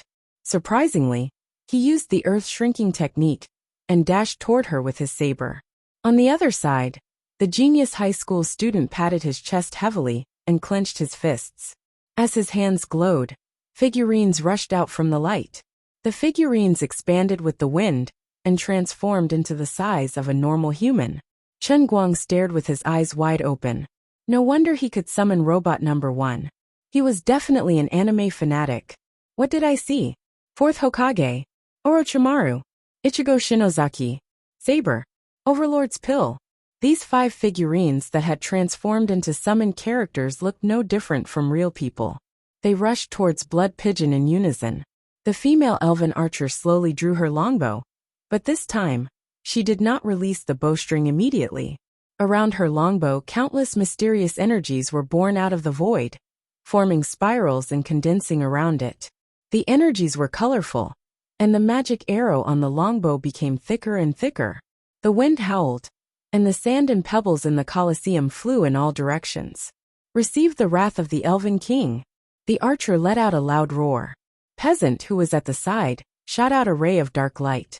It was the time acceleration ability that hit the magic arrow. Chen Guang stared.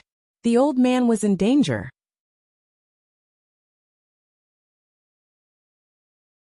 Chapter 1204. Out of everyone present, only Rubber Girl did not make a move against him. It was not that Rubber Girl did not have the heart to do so, but rather, everyone still did not trust Yu Ting. They had specifically asked her, who had the ability to restrain Yu Ting, to keep an eye on him and not give him any opportunities. Yu Ting didn't break his promise. He just stood there obediently with Wethany. In the blink of an eye, the old man was the first to reach a distance of about 2 feet from the blood pigeon. However, he did not completely approach it. Instead, he suddenly paused on the spot and swung his long saber downwards, slashing at the air. A crescent-shaped saber light appeared along with his movements, and it swept across the ground with a swishing of sparks. Chen Guang knew he couldn't keep up the act. His stomach bulged, and he spat out a mouthful of blood gas that collided with the elderly man's sword light. A formless shockwave swept up a cloud of dust. In the blink of an eye, 5 figures broke through the dust and flew toward Blood Pigeon. They were the 5 figurines that the middle-aged man had summoned. These 5 figurines weren't the real deal. Fourth Hokage ran forward while he conjured a Rasengan and pressed it against Blood Pigeon's head. Orochimaru didn't have a Kusanagi sword. Instead, he held a Japanese samurai sword. Shinozaki Ichigo's broadsword looked like a figurine, but upon closer inspection, it wasn't sharpened. Instead, there was a blue flame on his hand. It looked like Iori Yagami, who was about to throw a wine glass. There's something wrong with your figurines. Rubber Gal couldn't help but complain. The middle-aged man blushed and explained, My ability is creation, but I haven't mastered it yet. While the 2 of them were chatting, the attacks from the 5 figurines had already landed in front of Blood Pigeon. Chen Guang swung his head in a circle, causing the feathers on his head to scatter before flying towards him and forming into a thin, yet sturdy shield that blocked the attacks of the 5 figurines, and even blocked the sniper and beam gun fired by the 2 old geezers. He didn't have a chance to rest. With the combined attack of peasant and the elf archers, the legendary Elven King's Wrath of the Time acceleration sword flew in front of him. The magic arrow was about 3 meters long and 2 feet thick. It looked more like a battering ram than an arrow. It smashed through the feather shield on top of Blood Pigeon's head and continued to move forward, heading straight for Blood Pigeon's head. Chen Guang's eyes widened in anger. What kind of joke was this? Did he really want his life? If he was hit in the head by this thing, he would either be stabbed to death or knocked to death. It seemed like he could only use his ultimate move. The Blood Pigeon let out a shrill cry, and a silk cloth suddenly appeared in front of its head. The silk grew in the wind and wrapped around the Elven King's Fury Arrow. Soon after, it twisted and wrapped around the Elven King's Fury Arrow like a dumpling wrapper. In the blink of an eye, a muffled explosion resounded, and the brocade-wrapped siege hammer suddenly exploded. The silk was constantly being stretched, and countless cracks appeared on it. Streams of raging flames shot out from the cracks. Even though the scene was still terrifying, the power of the arrow was almost completely worn down. Oh my god! What kind of move is that? The elf archer gaped in astonishment. Just as she was speaking, the silk wrapped around the giant arrow exploded with a loud bang, turning into raging flames that shot into the sky and continued to rush forward. On the other hand, Chen Guang controlled the Blood Pigeon to roll on the ground to avoid the flames.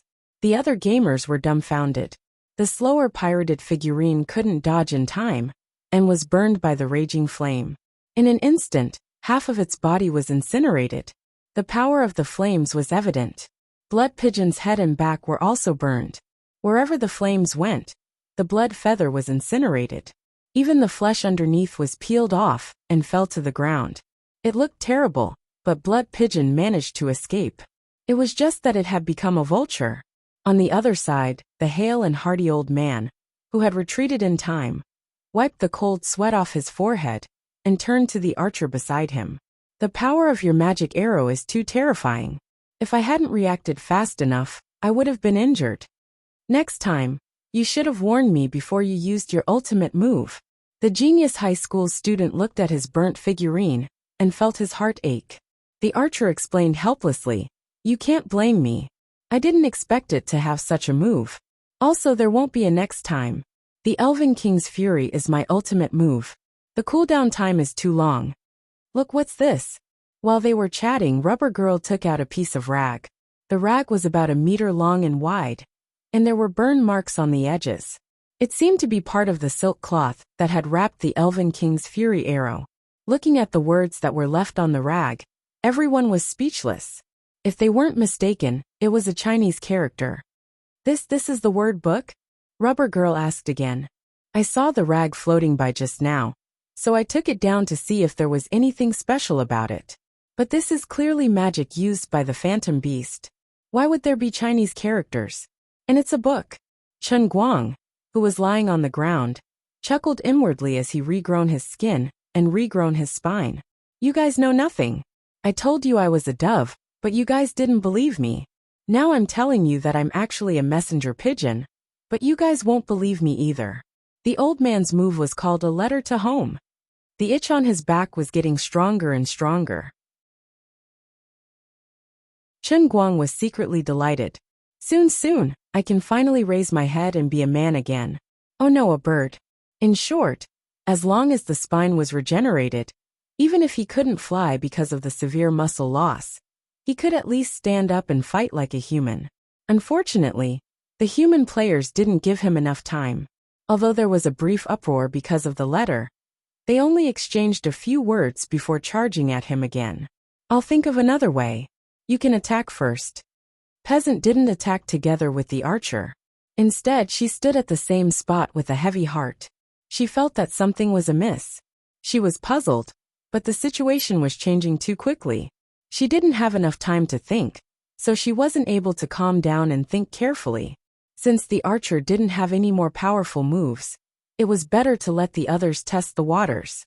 Sister Peasant, what's your plan? The elf archer asked as he knocked his arrow. Peasant scratched his head and said, "This phantom beast is more tenacious than we imagined. If we don't think of other ways, we won't be able to kill it." "You're right. Be careful. I'll go up first. The closer it is, the more powerful it will be." The archer nodded and charged forward. When they started fighting again, Peasant focused on the movements of the blood pigeon. The blood pigeon, which looked more like a reptile than a bird, rolled left and right on the ground. Occasionally it spat out air bombs and feathers. It was that tenacious. The blood pigeon's movements were like a human's. Peasant recalled the words that it had written on the ground and the word book. She was puzzled. Unlike the others, she felt that the boss was Mr. Dang. It was a pity that nobody believed her. In this place, everyone had a simple cooperative relationship with each other. The trust between people was not that strong, and she was not in any position to forcibly change the minds of others. Even she herself had wavered a few times. It was only when she saw the word book that her previous doubts returned to her heart. Under everyone's attacks, Chen Guang's situation was getting more and more difficult. Although he was trying his best to resist, the fact that he couldn't straighten his back had greatly affected him. Using unorthodox techniques allowed him to avert danger, but he couldn't seize the opportunity to attack. Even though he had relaxed and intended to kill, he couldn't kill the boss even if he wanted to. This boss is pitiful. It was unknown when Rubber Gal came to Peasant's side. Peasant hummed and said, "I feel that. Maybe it's Mr. Dang?" Rubber Gal guessed Peasant's thoughts. "It's possible, but we have no choice. If we don't kill it, we'll die. Have you thought that it's not only Mr. Dang, but it's also a famous person?" Rubber Gal was puzzled as she asked, "Famous outside?" Then her eyes lit up, and she stomped her foot. "Gosh, why didn't I think of that? I'm silly." "What's wrong?" Rubber Gal had a complicated expression. "No, nothing," she muttered to herself. "This unlucky B** starred, what should I do? What do you know?" Peasant was anxious. Rubber Gal gritted her teeth and said, "I was silly. I came here suddenly, and my thoughts were chaotic.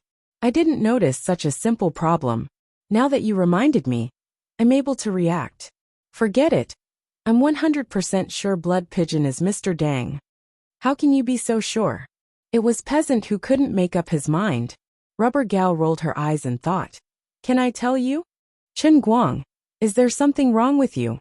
Why did you suddenly become a boss?" Just as Chen Guang had guessed, Rubber Gal was Sister Lu Fei. Why was she Rubber Gal? The reason was very simple. Lu's chemical industry was involved in a variety of chemical industries. In addition to mining, it also involved a lot of rubber industries. The branch company that Lu Fei was previously in charge of was one of the top 5 rubber raw material processing enterprises in China. Lu Fei knew Grand Magus right, and knew that Chen Guang wasn't an ordinary person. Combining this with the current situation, she instantly guessed the relationship between Chen Guang, Mr. Dang, and Blood Pigeon. Previously, in her heart, Chen Guang, as the great Magister Right, was a mage from the Dolua world that he mentioned. This time, she thought that she had been involved in another abnormal situation. Although it was inconceivable, the experienced Ruffy was not particularly flustered. She had relied on her own ability to play the pig to eat the tiger all the way until now, successfully becoming the strongest player against the Protoss. She was still thinking of showing off to Chen Guang after this matter was over. "Weren't you unwilling to teach me magic? Now I have my own arcana." Though it was awkward for a female to become a Rubber Gal, wasn't it better than nothing? Luffy, who had once watched One Piece and learned the entire Rubberman battle strategy from the protagonist of the same name, Luffy, wasn't flustered at all. But now she was flustered. "Don't ask me why, it's too late to explain. Really, believe me, this is Mr. Dang. I can swear to you. What do we do now?" Lu Fei didn't care how Mr. Dang died. But if it was Chen Guang, it would be a different story. "You know he's Chen Guang? You mean that super internet celebrity Almighty Superman?" Peasant suddenly asked softly. Lu Fei trembled before she helplessly nodded her head. "I'm 99% certain that he's Chen Guang. Why do you think he's Dang?" It was hard to pronounce, But Peasant understood. Peasant shook his head and said, I can't tell you, but that's what I think. Lu Fei nodded and said, Forget it. Let's not think about this. We have to convince the others. I don't believe Chen Guang will kill us. He must have guessed who I am. Peasant asked. Yes, will the others be able to guess it? Lu Fei shook her head and said, Impossible, the others don't understand him. How can they link two people with different appearances? Peasant asked coldly. Are you one of his people? Do you understand him? Lu Fei grinned and said, Aren't you the same? You are. Lu Fei didn't answer and said, Let's talk after we get out of here. We'll look for him together. Don't worry. As long as he's around, we can turn misfortunes into blessings.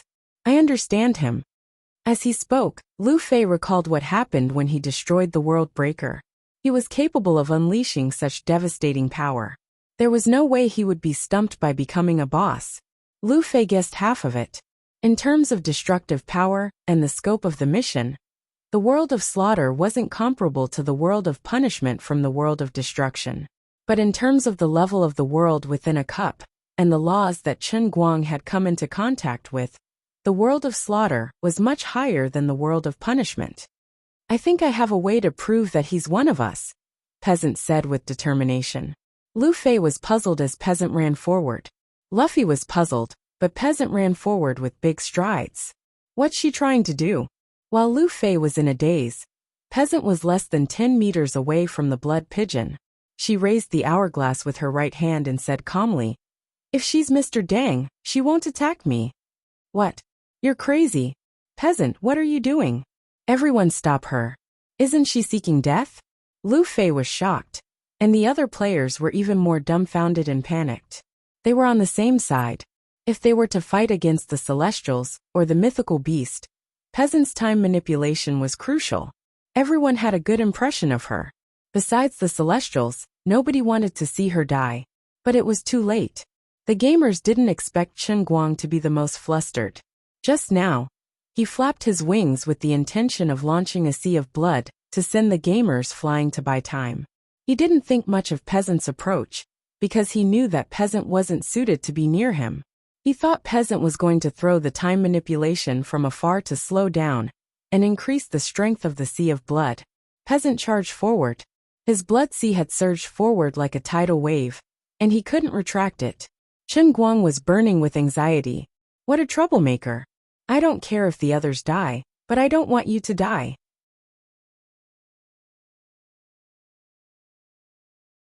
Chapter 1205. Peasant took 2 steps forward and saw the oncoming sea of blood. At this moment she had 2 choices. One was to use her time ability to slow down the sea of blood in front of her, and the other was to accelerate herself before turning around and running. Or she could continue to run against the power of the sea of blood and prove to the others that the magical beast was Mr. Dang. Peasant pondered for less than a second. Then, under the bewildered gazes of everyone, she took a step forward and dived into the blood sea. She felt that she couldn't retreat. This was her last chance to convince the others. Like Rubber Gal, Peasant guessed that Mr. Dang's identity was Chen Guang. She also thought that Chen Guang recognized her. In that case, he would definitely not kill her, nor would he kill Rubber Girl. However, he was not so merciful to the others. There were only 7 human players left. In other words, other than himself and Rubber Gal, the rest were within the range of his ability to kill, just like the people who had died in his hands before. There were still many humans. If 1 or 2 of them died, the humans wouldn't have such deep feelings. But now, those who didn't fit in with the group and might become hidden dangers in the future were all dead. Although the remaining people didn't form a team from the beginning, they had already recognized each other since dawn was coming. Every surviving human player would become a valuable resource for their faction in the future. No one wanted to see their comrades sacrificed again. Therefore, as long as Xue Ying killed another person, no matter how he explained, no one would believe him. At that time, apart from himself and Rubber Girl, everyone else would die. As for Yu Ting and Vasani, they looked like they were at the end of their tether. But until the last moment, no one knew if the cunning Protoss had any other trump cards up their sleeves. Hence, She couldn't allow any more humans to die. Peasant was engulfed by the sea of blood in the blink of an eye. However, she did not completely let go of her defenses. The hourglass was spinning frantically, forming a thin layer of protective film on the surface of her combat uniform. The blood that came into contact with this protective film quickly dried up and aged. Not only that, the improved version of the elven rattan armor on her body also released a layer of energy barrier, embedded between the protective membrane of time and the rattan armor, resisting the impact of the blood that penetrated through. As time passed, the two energy barriers were quickly broken.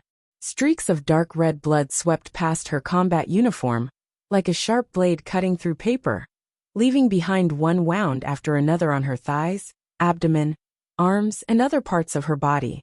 Chen Guang, who was in the form of a blood pigeon, could only watch helplessly.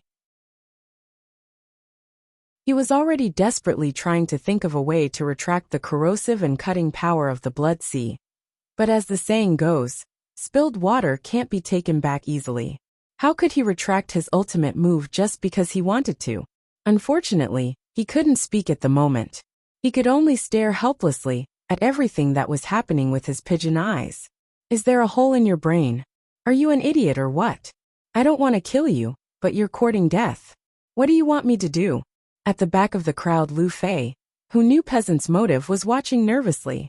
She was observing Blood Pigeon's situation and Peasant's situation.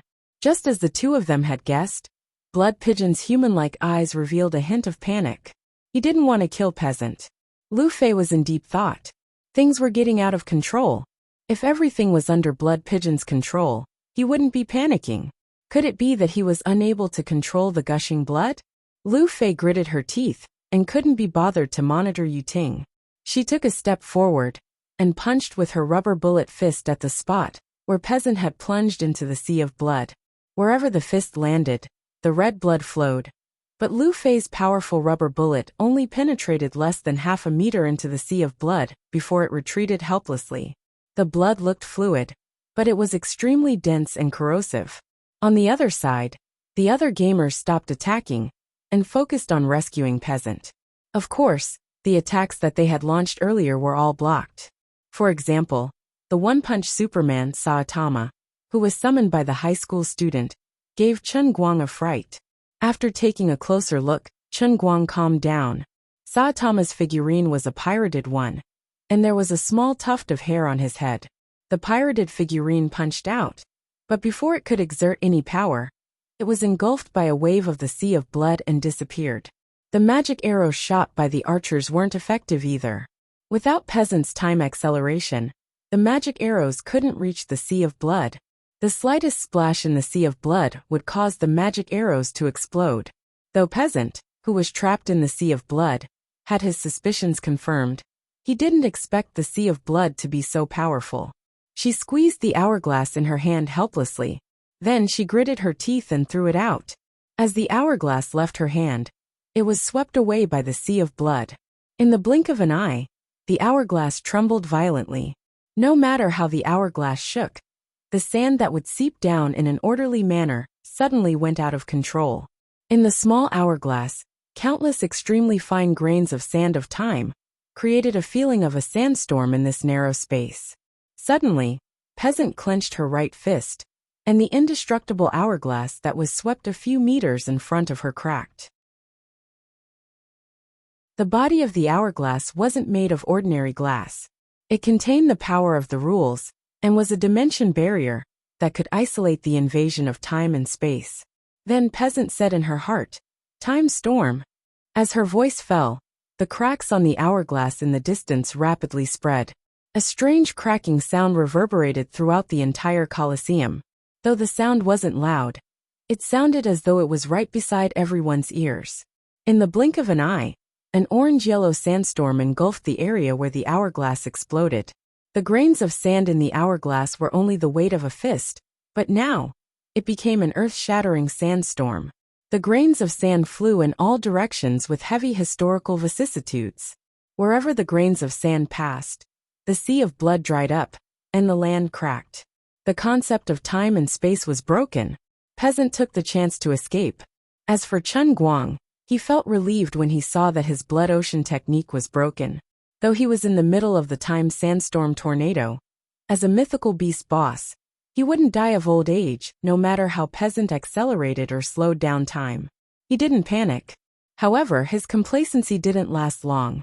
A moment later, a look of horror appeared on his face. Peasant had lost control of the power of the hourglass. The sandstorm that was about to soar into the sky suddenly spun in the opposite direction, after exceeding a certain limit. Then the sand converged again. Peasant was surrounded by the other gamers. What are you thinking? Do you want to die? We said that even if he's a mister, we can't do anything about it. You almost died just now. Can you exchange for the hourglass? Peasant wasn't bothered by the criticism or concern of the gamers. He looked ahead nervously. After the hourglass exploded, she didn't know what would happen next. When she saw the sandstorm reverse, she was shocked. This time. What's wrong? Ruffy asked nervously. Peasant replied. Time is turning back. In the distance, the sandstorm gradually became smaller and smaller. Then it converged at Blood Pigeon's side. The sea of blood, which had already dried up, became liquid once again. The gamers could see the human-shaped hole in the sea of blood where Peasant was. All this took a long time to describe, but in the blink of an eye, the sandstorm in the sky suddenly disappeared. Blood Pigeon lay quietly on the ground. He maintained the posture of flapping his wings to blast out of the sea of blood.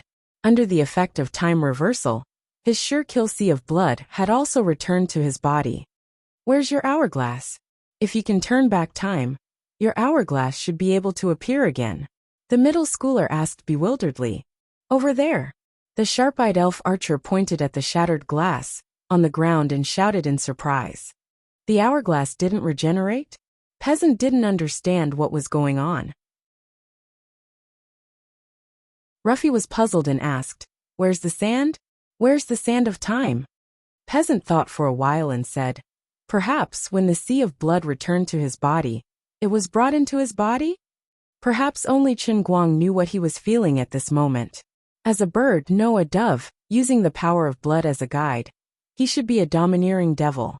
It was a pity that the enemy was too powerful, and he didn't hold back. He was raped until now. It wasn't easy for him to figure out a way, but he didn't have the chance to try it. Then, he almost killed someone he didn't want to kill. Now something even stranger happened. His body was stuffed with sand. He felt like a duck waiting to be sold in the market. His stomach was filled with sand, but his previous self was the earth-paste exploder. He was the strongest earth elemental creature. He couldn't be poisoned by the sand, right? As he was thinking, the sand of time in his stomach released the power of time. Chen Guang swallowed his saliva. Things were getting more and more troublesome.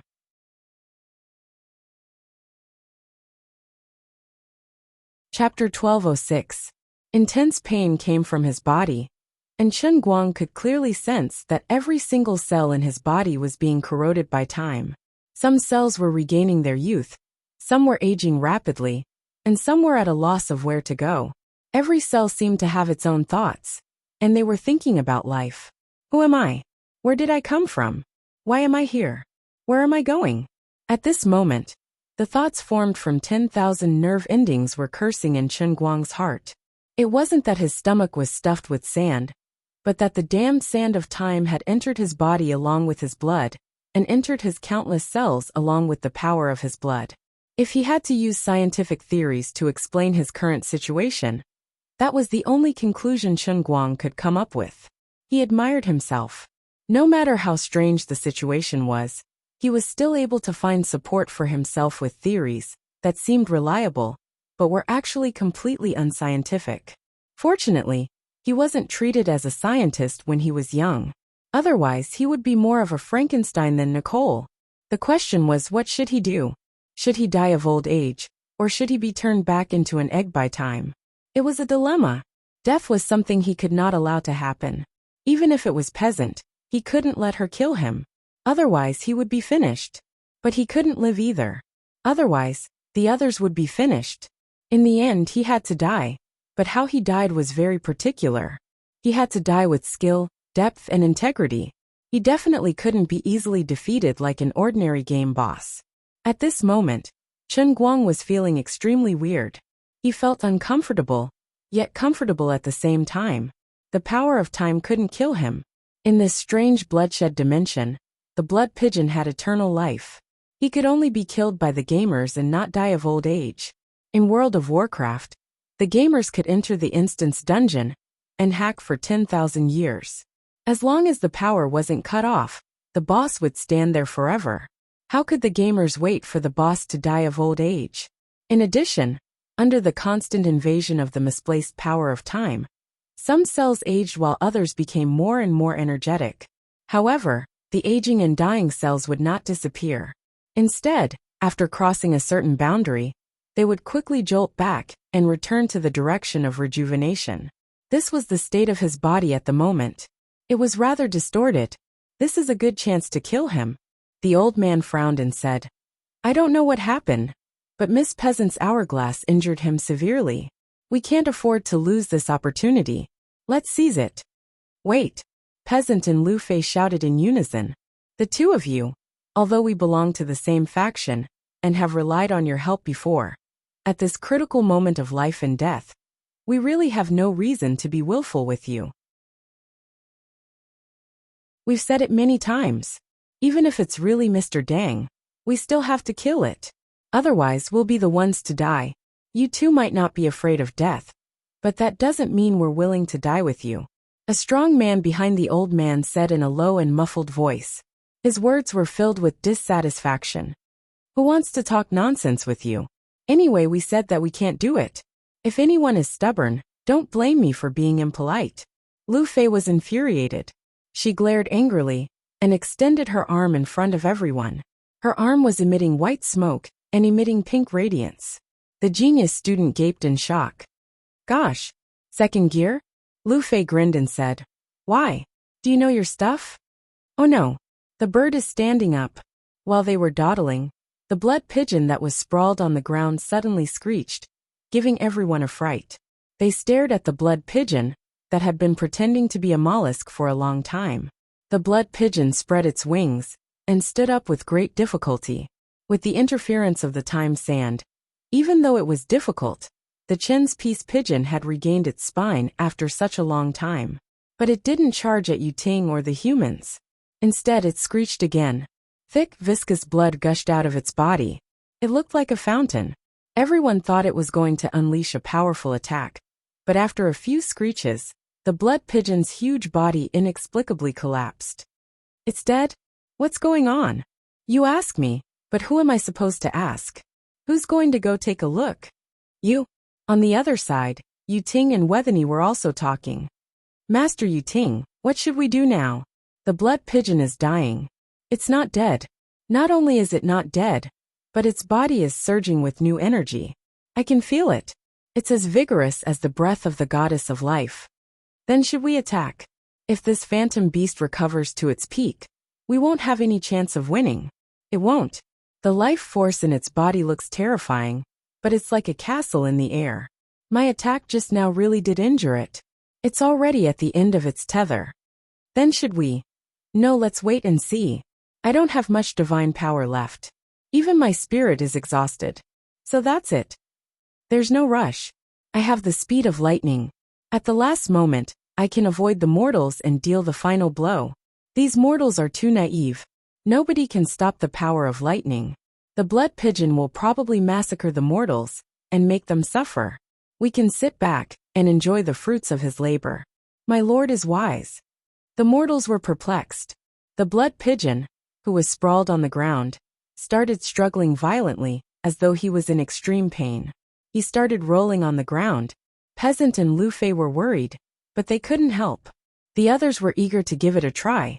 They really wanted to rush up and finish off their opponent, but Lu Fei was glaring at them fiercely. Peasant exclaimed in surprise. This, oh my God. Lu Fei asked anxiously. What's wrong? She didn't dare to turn her head to look at the blood pigeon. She focused her gaze on the other gamers. Peasant covered his mouth and said, It laid an egg. Puffed. What? Lu Fei's entire body trembled, and she almost laughed out loud. Finally, she was willing to turn her face away. Just as Peasant said, The blood pigeon struggled for a while before it lost all signs of life. A 3-meter-long egg-shaped object popped out from between its legs. That was an egg. Is the blood pigeon female? The high school student asked. Right at that moment, the eggshell suddenly cracked open, and a figure jumped out from within. Everyone be careful, the old man warned. Damn you, female. This isn't laying an egg. This is nirvana. Do you understand? This is nirvana. When the figure spoke, the gamers were taken aback. Then they were overjoyed. Chen Guang had transformed into a bald man and jumped out from the eggshell. The series of events made him feel as though he was on the brink of death. Previously, under the impact of the time sand, the cells in his body vibrated under the 2 states of acceleration and reversal. Finally, when a cell's time reversal exceeded its limit, the situation took a turn for the better. The small cell lost the characteristics of the blood pigeon due to the reversal of time. It reverted to a human cell in the form of another person. Then, the innate ability of the earth-paced exploder appeared out of nowhere in this cell. In a flash, the natural ability regenerated itself and grew stronger. It pounced on the nearby cells and was able to resist the aging effects of the time sand. But that wasn't the end of it. Although the sand of time was a mystical tool that had the rules of time attached to it, it was essentially still within the realm of the earth element. The innate ability of the earth-paced exploder swallowed the sand of time in one gulp. Of course, it did not let go of the law of time contained in it. However, Chen Guang couldn't control this matter, just like how he couldn't stop his heart from beating just by thinking about it. It was all driven by his instincts. This kind of innate ability that came from nothing, and the feeling of extremely strong and rapid recovery, was simply too wonderful for words. But it wasn't without its disadvantages. The cells that were affected by the natural ability of the earth burner belonged to his human form, but the other cells in his body were different from humans. A human body was made up of both human and bird cells. It was like putting a bicycle chain on a supercar. It was very awkward. At the same time, Chen Guang had an absurd feeling. He was the final boss of the mission, the blood pigeon, but he was also a human player who participated in the mission. As soon as this thought appeared in his mind, an indescribable idea flashed across his mind. He instantly made a decision. It was time to end things. Am I stupid? I'm a player too. I can kill the boss too. If I kill the boss, I'll complete the mission. So the slaughtering world has to let me live. Although I'm the boss, if the boss dies, I'll die too. However, such a brain-burning paradox should be left to the heavenly Holy Grail to make its own judgment.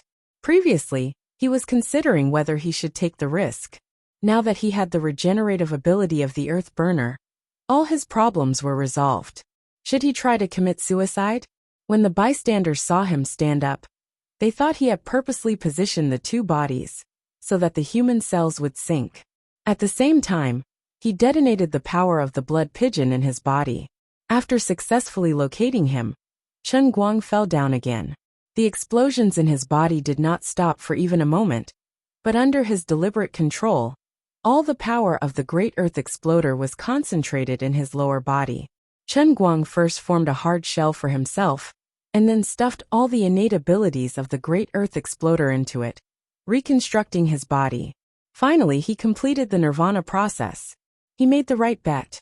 Congratulations, player at noon, for killing the blood pigeon and completing the mission. The reward distribution is as follows. At noon's damage is 45%.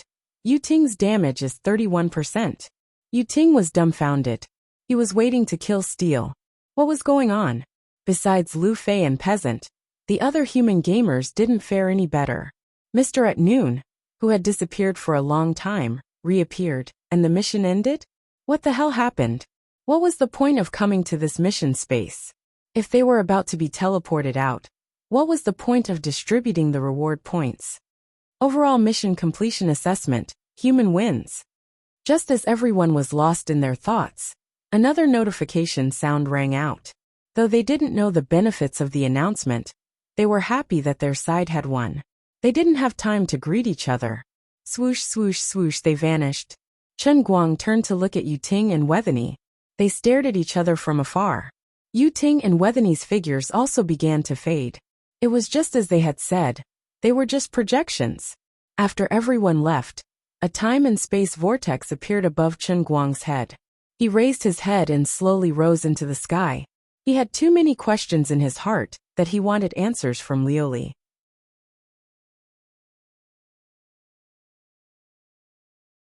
Chapter 1207. Liu Li, I think you have to give me an explanation. What exactly is going on right now? Looking at Liu Li, who was sitting cross-legged on the ground and pretending to be dead, Chen Guang asked. Liu Li ignored him and did not get up. She continued to sit there with an unperturbed look on her face. Also, why did the deer cry fruit disappear? What's going on? After that, Chen Guang pointed outside the Cloud City's walls. The massive plant that should have been standing there had disappeared without a trace. Hey, I'm talking to you very seriously. Can you please be a little more serious? Seeing that Liu Li was still pretending to be oblivious to what was going on outside, Chen Guang could not help but reach out and push her.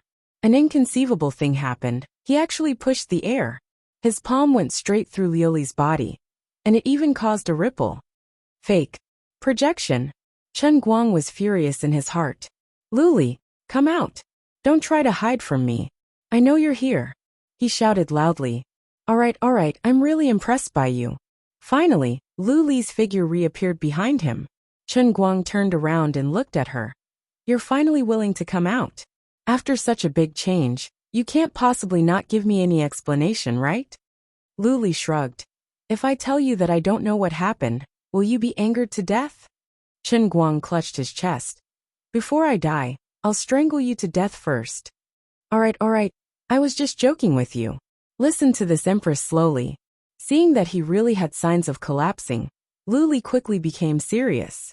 About 2 hours later, after Chen Guang and Liu Li had a long talk, he still left Cloud City with 10,000 dissatisfaction. Compared to before, Liu Li's attitude had changed greatly. She was no longer so cold and arrogant. She often prayed for her own good fortune and said that there would always be a way out. She was indeed trying very hard to explain. This meant that the slaughter world this time had actually exceeded her expectations. This was indeed a situation that she did not understand. After losing contact with both parties, she did not stay idle. She was also doing her best to decipher and analyze the changes in the Holy Grail. But it was extremely embarrassing.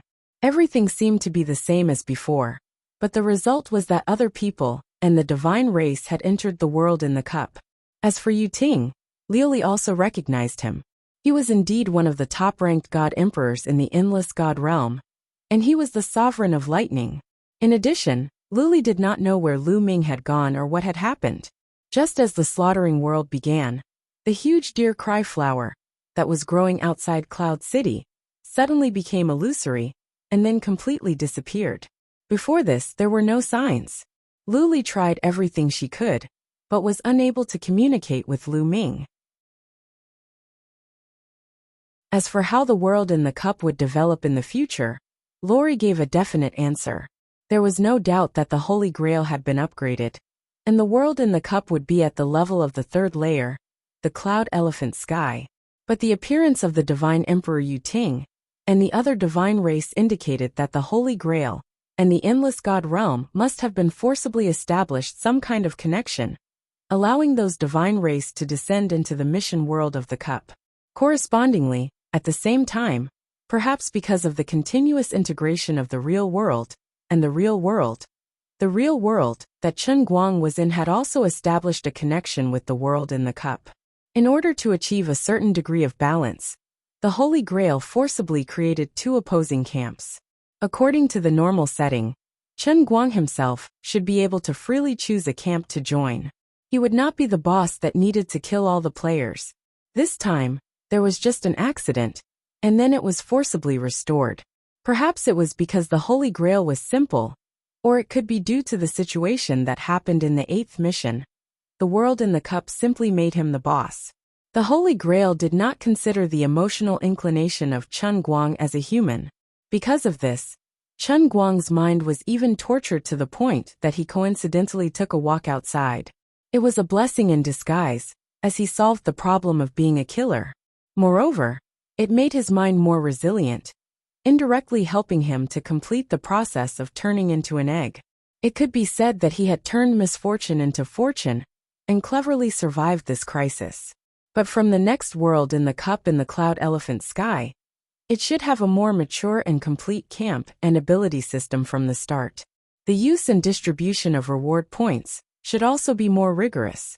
As for what would happen to those players who were reset, Luli also assured him. The divine race entered the world in the cup as a projection. Although the humans entered with their entire minds, the so-called reset was actually rewind.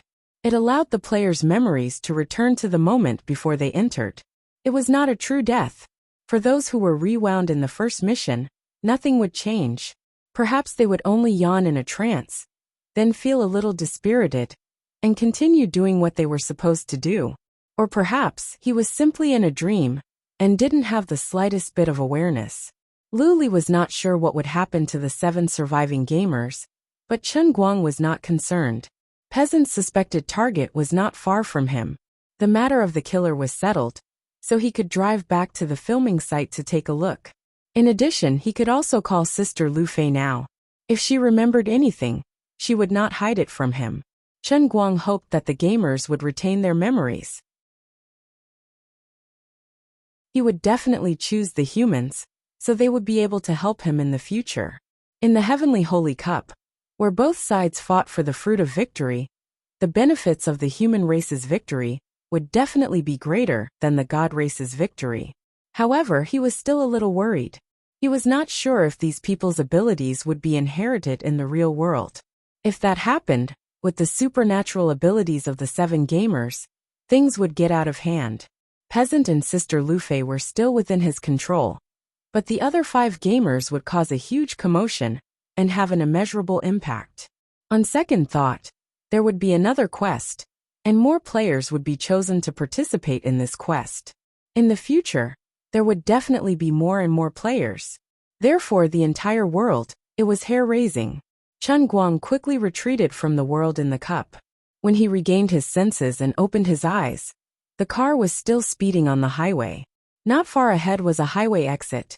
As a young man of the new era, even though he was the god of racing, Chen Guang drove the car out of the highway before stopping by the roadside to make a call.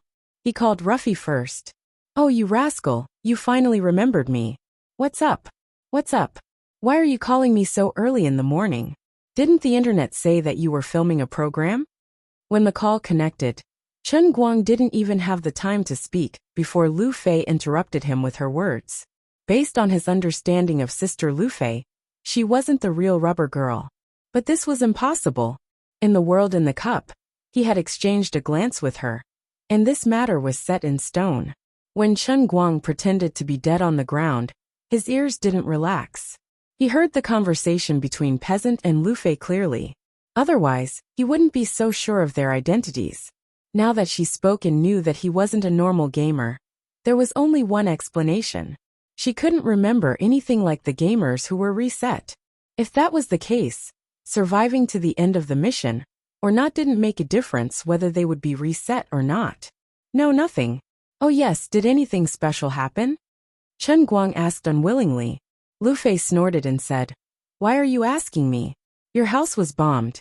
Don't you know?" "I know. Of course I know. Your side. It's fine. The martial arts expert you sent is connected to my house's security system. I'm safer than the President of the United States. Seriously, why did you let others put such a high bounty on your head? Do you know who did it?" Chen Guang was taken aback. Then he stomped his feet. "Gosh, I'm stupid. Why did he scold me? When I was in the state of consciousness, I killed so many assassins without any psychological pressure. Then I returned to the world in the cup, but I forgot something important. Why did I forget to find trouble with those fellows who offered bounties?" Counting with his fingers, Mei Zhonghong would definitely not be able to escape responsibility. Sanshin Group was most likely on the list.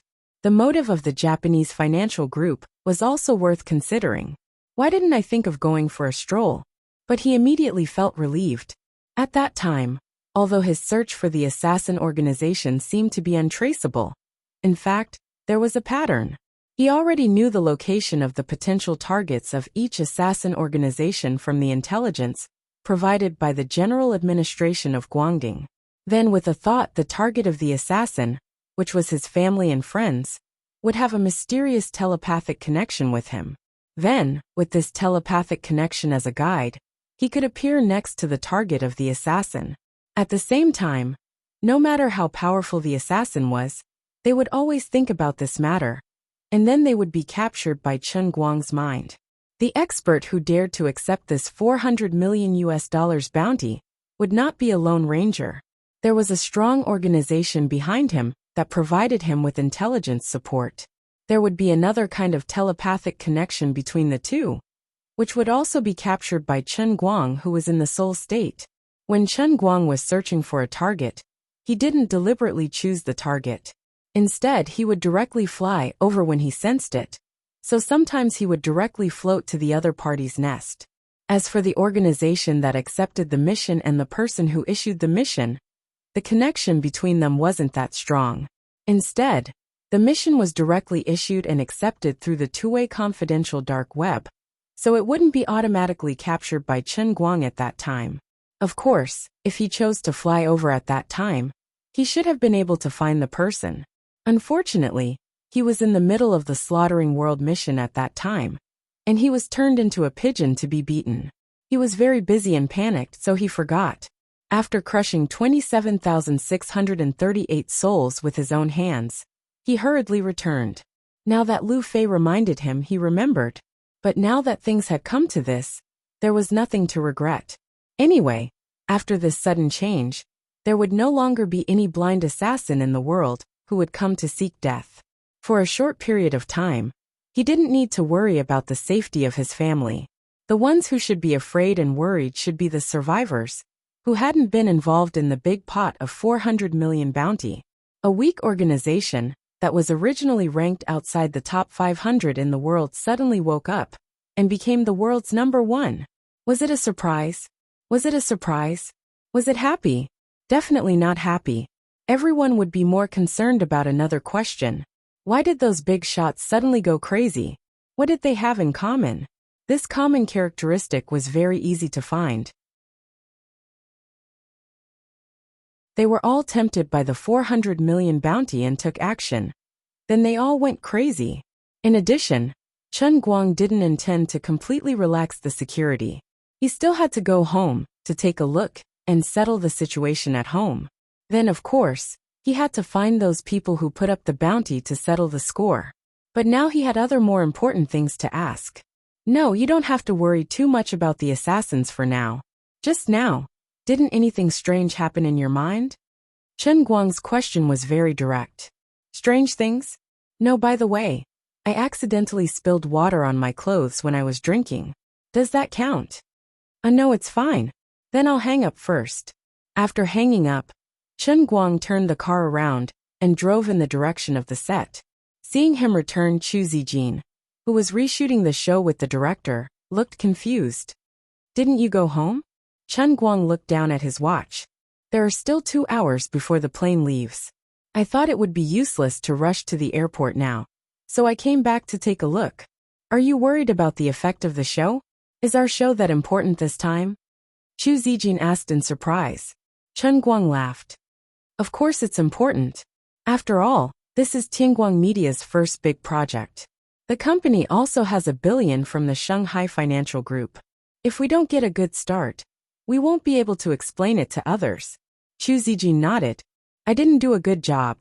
I took it for granted. The first 3 episodes should have been based on other people's successful experiences. Chen Guang waved his hand. It's not your fault. If it were me, I would have done the same. I don't have any experience in such a big investment project, so I couldn't give any useful advice. Chu Zijin secretly rolled her eyes. She only felt that she really couldn't understand this guy. If you really valued it so much, why did you mess up the shooting order before? I was already prepared to lower my standards for the 4th episode. Aren't you trying to trick me now? Chu Zijin felt a mouthful of blood in her chest, but she couldn't say anything. After all, He was the boss, and he had given her enough trust and support in the first 3 episodes. In the end, the show that relied on his fame and the brand bonus didn't reach its goal, so they had no choice but to pull him in for the 4th episode. Although it was difficult for others to comply with his request, he was a big shot, and he was the boss. No one had the right to say no. Okay, are you going to say hello to the others now? Or shoot another 2 scenes? Chu Zijin looked back at the set. The director was so angry that he was shouting. The guests who participated in the filming were complaining about how difficult it was to say their lines and make expressions to the air. Chen Guang looked down at his watch again. Forget it. I have to leave soon. Then what's the point of coming back? Chu Zijin looked confused. Chen Guang looked at her straight in the eyes. You really don't feel anything amiss? Chu Zijin nodded. Something is wrong. Chen Guang was overjoyed. Really? Do you remember what just happened? Just now. 15 minutes ago. Chen Guang pinched his fingers and counted. He had just come out of the massacre world 15 minutes ago. Chu Zijin pinched her chin and thought for a moment. At that time, Director Zhou said he wanted to reshoot a scene and asked me to arrange for someone to communicate with the Hercules from America. I had just called the people from the company over to explain something. And then, as she thought about it, Chu Zijin suddenly clapped her hands. That's right, it's a little strange. I was just explaining it to them when I suddenly got distracted and stopped talking. When I came back to my senses, the staff was shocked and asked me if I was overtired. Chen Guang raised his eyebrows slightly. There's such a phenomenon. Chu Zijin rubbed the bridge of her nose. It's quite strange. You might not know this, but no matter what I do, as long as I want to do it wholeheartedly, I will never feel tired. It's even more impossible for me to get distracted while talking to others. That's why I'm always called a genius. I learn things quickly. As she spoke, she remembered who the person in front of her was. Well, she shouldn't have shown off in front of him. She was a genius, yes. But the boss in front of her was the Grand Master of Geniuses. However, Chen Guang still understood what was going on and suddenly asked, Oh, right. You used to have a pen name online, Chuhi Hanjia, right? Did you help me write a hydrology article? Did you help me clean up my mess? Chu Zijin's eyes lit up. Oh, how did you know? I thought no one would bring it up again. Did you read my article? How can that be called cleaning up your mess? I'm telling the truth. Chen Guang made an O sound. I understand. That's strange. You're a good girl. Why would you use a Chinese chess name? Chu Zijin shrugged. My surname is Chu. When I first registered my social media account, I was learning Chinese chess at the Chinese Qiyuan, so I casually used this name. Can't I? Okay, I understand.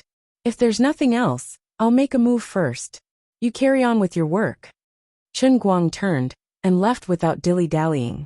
According to Chu Zijin's words, it was as he had guessed. Chu Zijin was indeed a peasant. There was no way out.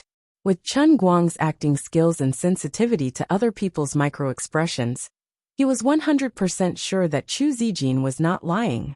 There was only one explanation. She was not reset, but she could not remember anything. Chen Guang speculated that it was the first appearance of the slaughtering world in a cup. There were too many loopholes and bugs, causing the mortal players to be unable to retain their memories when they escaped. Their abilities should not have been inherited into the real world. There must be a bug in the slaughtering world. Otherwise, there wouldn't have been a repair process. Forget it. As for what would happen in the future, he would know in the next slaughtering world in a cup. Raising his head to look at the sky, Chen Guang noticed that the world that was violently trembling had returned to its calm state. But he could clearly feel that the distance between the real world and the real world was getting closer. After Chen Guang left, Chu Zijin was also baffled by this matter. She put her hand in her pocket and was about to walk back when she suddenly exclaimed in surprise. She took out a memory card from her pocket. What's this? Strange. When did this thing come into my pocket? Back on the set, for some reason, Chu Zijin found someone to bring a card reader over. She went back to the RV alone and inserted the memory card into it. A long 4K video was stored in the memory card. Chu Zijin was dumbfounded when she saw the video. What is this?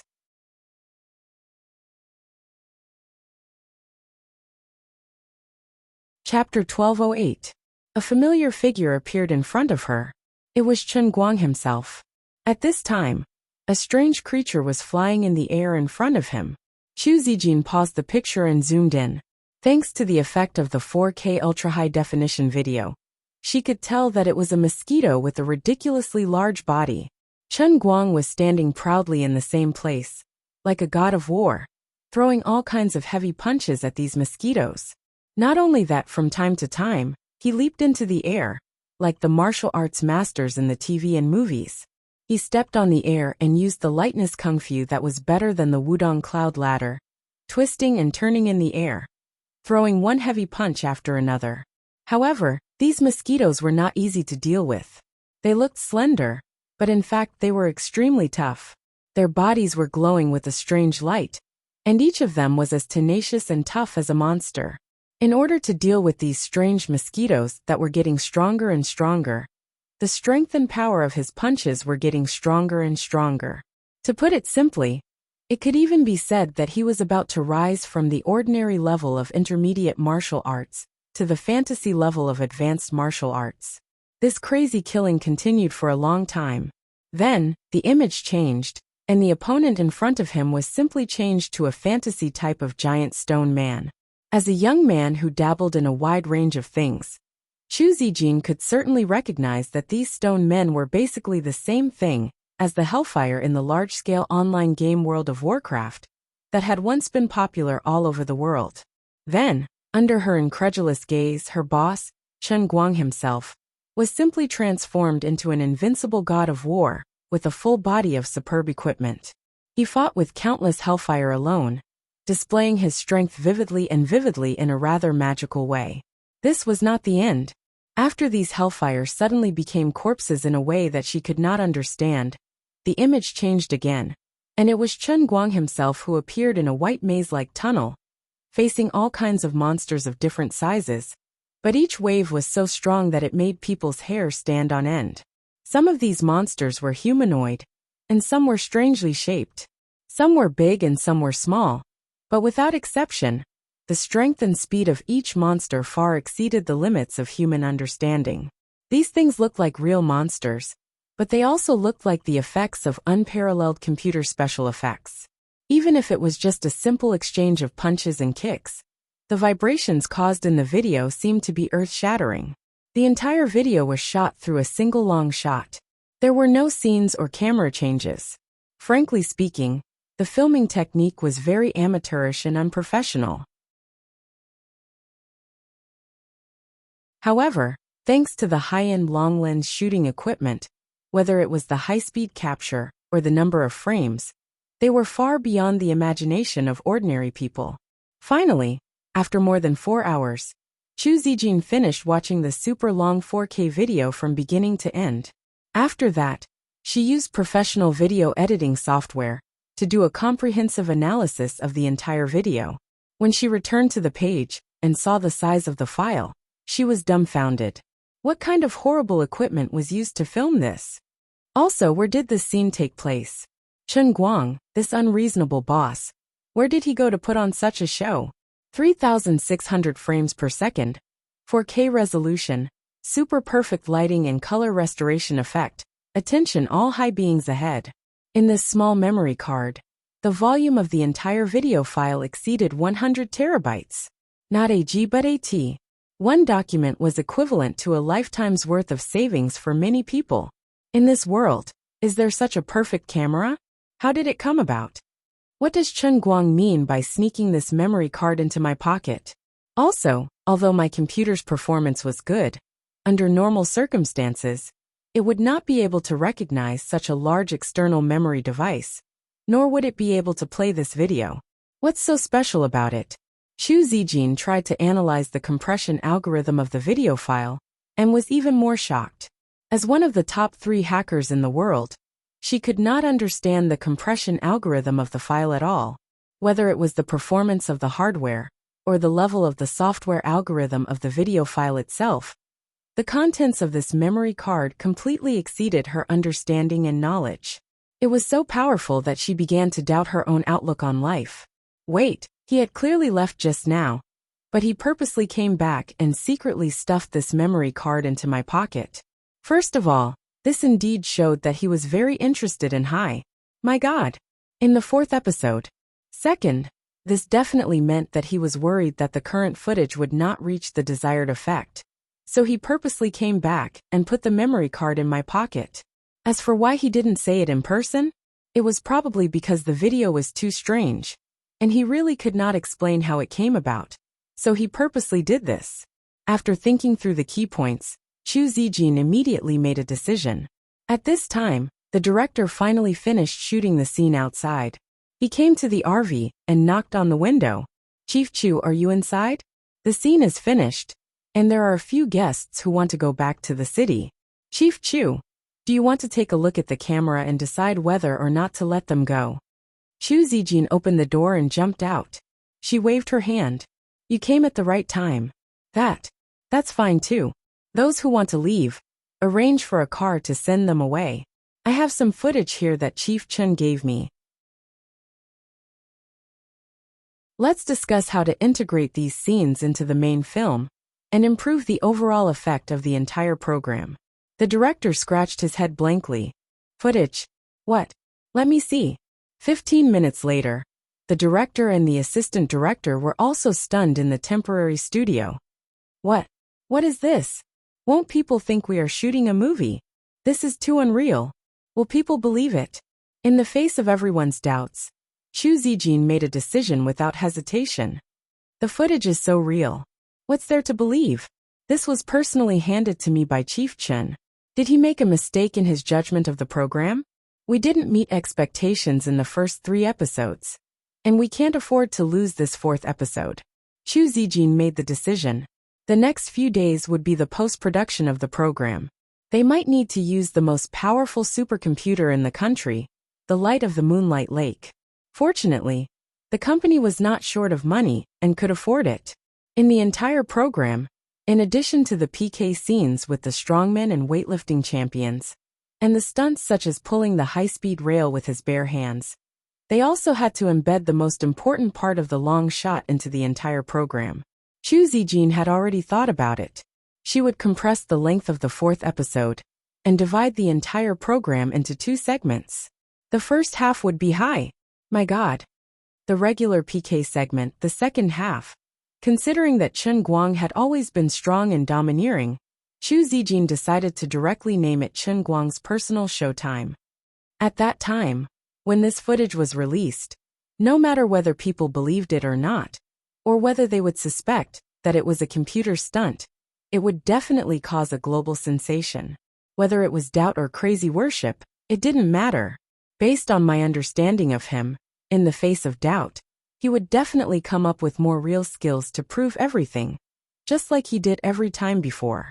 No matter how magical the picture in the memory card looked, Chu Zijin, as a fanatic in crazy worship of Chen Guang, did not hesitate to choose to believe that this footage was real. Although they didn't know where it happened, they didn't know where the phantom beasts he faced came from, and they didn't know the purpose of his battle with the phantom beasts. But this wasn't important.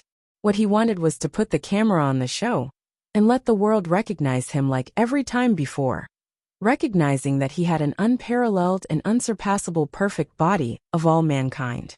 As a superfan who had always been paying attention to the almighty Superman, Chu Zijin really knew this guy too well. As for Chen Guang himself, he did not know what Chu Zijin was planning. He would not have thought that there would be a memory card in her pocket. This memory card contained scenes of him transforming into a bald warrior and fighting in the massacre world. In addition, the strangest thing about the whole matter was not just that. Previously in the massacre world, he had clearly transformed into a bald man that even she did not recognize. But now, the memory card was filled with his long hair and handsome enough to alarm the Jade Emperor himself. In addition, if Chu Zijin could still retain Peasant's memory, she would suddenly realize that these scenes were actually taken by her, with the ultra-high-definition camera in her eyelashes, after she received the side mission during the massacre mission. After getting off the plane, Chen Guang did not dare to delay. He drove the Bentley that was sent over by the Tianguang group and set off. The reason why he used a Bentley was that the car was not only fast, but it also had a good driving feel. Its driving range was also far greater than that of a supercar. He first strolled around the Wujing city area and hurriedly visited every victim who was troubled by the assassin incident. After making sure that everyone's mental and physical state was fine, he directly rushed to Lilai County. He did not dare to let the security around everyone relax. It was also his own fault for making a mistake.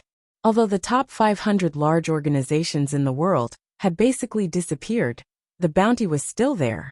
No matter how afraid the other organizations were, it was hard to guarantee that some insignificant characters would hold the idea of going home and getting married after doing a bit of work. They would either be ill-informed, or they would stubbornly insist on bumping into each other, because they had nothing to lose. How could one not wet his shoes if he often walked by the river? Even the most powerful person could be knocked down by a brick in a street fight if he let his guard down. Chen Guang really could not bear the fact that the people around him were hurt because of him. When he arrived at Lilai County, it was already past midnight. He did not go to see the villa that had been blown up. Instead, he went straight to the hiding place of his relatives in his hometown, a very hidden underground fortification. If he had not reached his current status, he would never have known that there was such a large underground military fortification in Lilai County that could accommodate 3,000 people for more than 2 years. Of course, as far as he knew, it was built in only 4 months under the command of the old men above him, after he made a name for himself.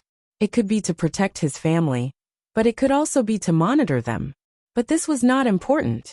It was good that everyone had a tacit understanding. If people always thought about the worst of everything, it would be too tiring to live. Chen Guang anxiously drove the car into the hidden entrance of the underground fortification, which was like the mouth of a monster. Now he was a little nervous. From a small character to this day, his parents were finally implicated because of him. Who knew how frightened the two elders were right now, and he would definitely have to give them a harsh scolding. Scolding them was fine, but Chen Guang could not bear to see his parents panicking. It would make him feel a strong sense of self-blame.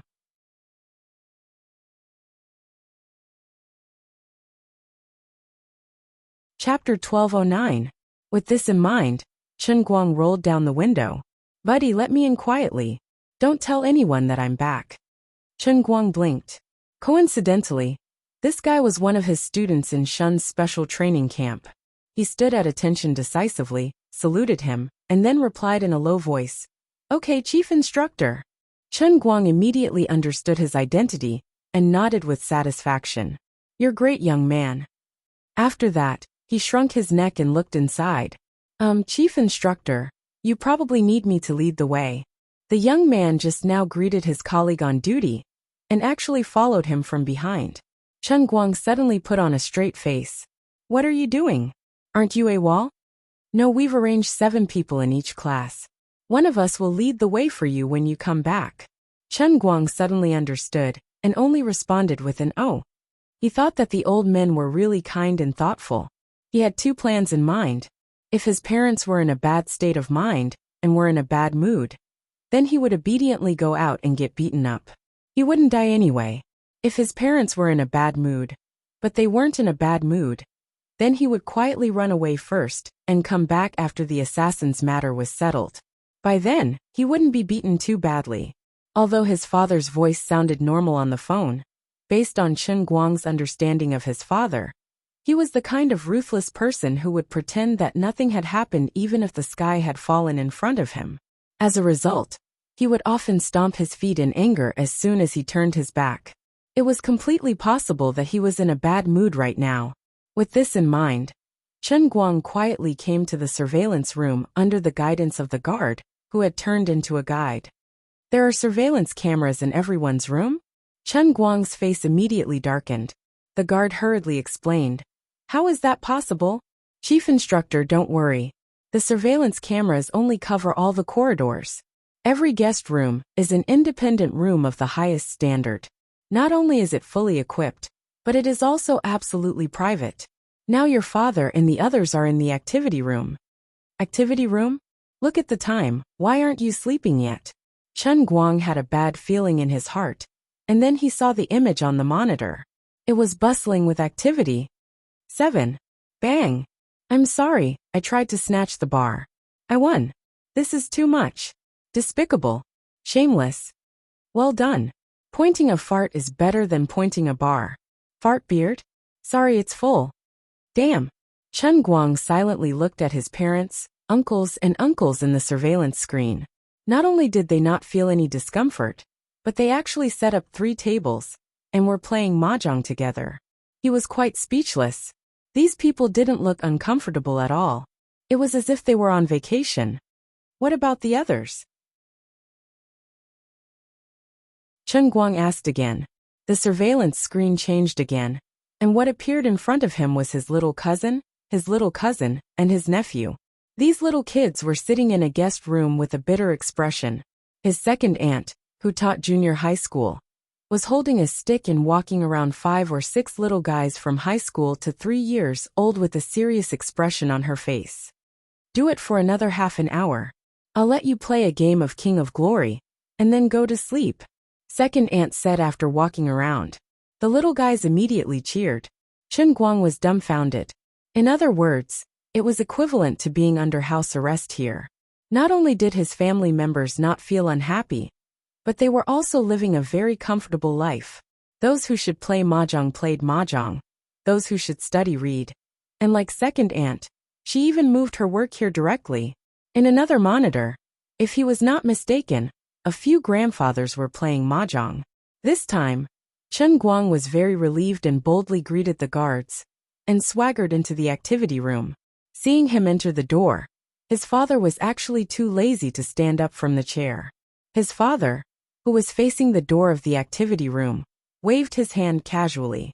Yo, you're back. Bang. Chen Guang. After waiting for about a few seconds, his mother, who was sitting at the other table, finally reacted.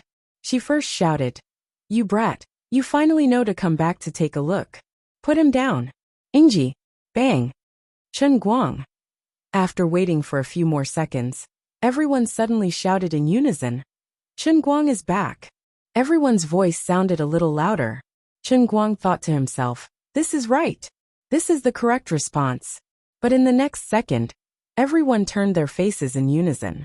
Those who should touch, those who should fight, those who should fight, those who should fight, those who should fight. Completely. No one. Pay attention to him.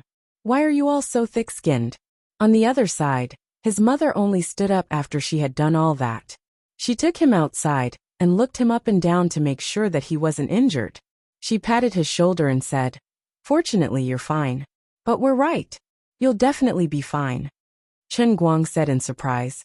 Mom, why are you so confident in me? Feng Rong rolled her eyes.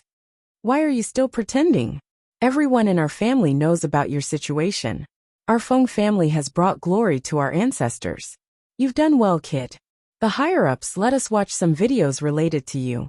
We knew that no matter how bold those assassins are, they won't find trouble with you. As long as we're fine, everything will be fine. Chen Guang nodded. That's true, but I thought. Do you think we'll be so scared?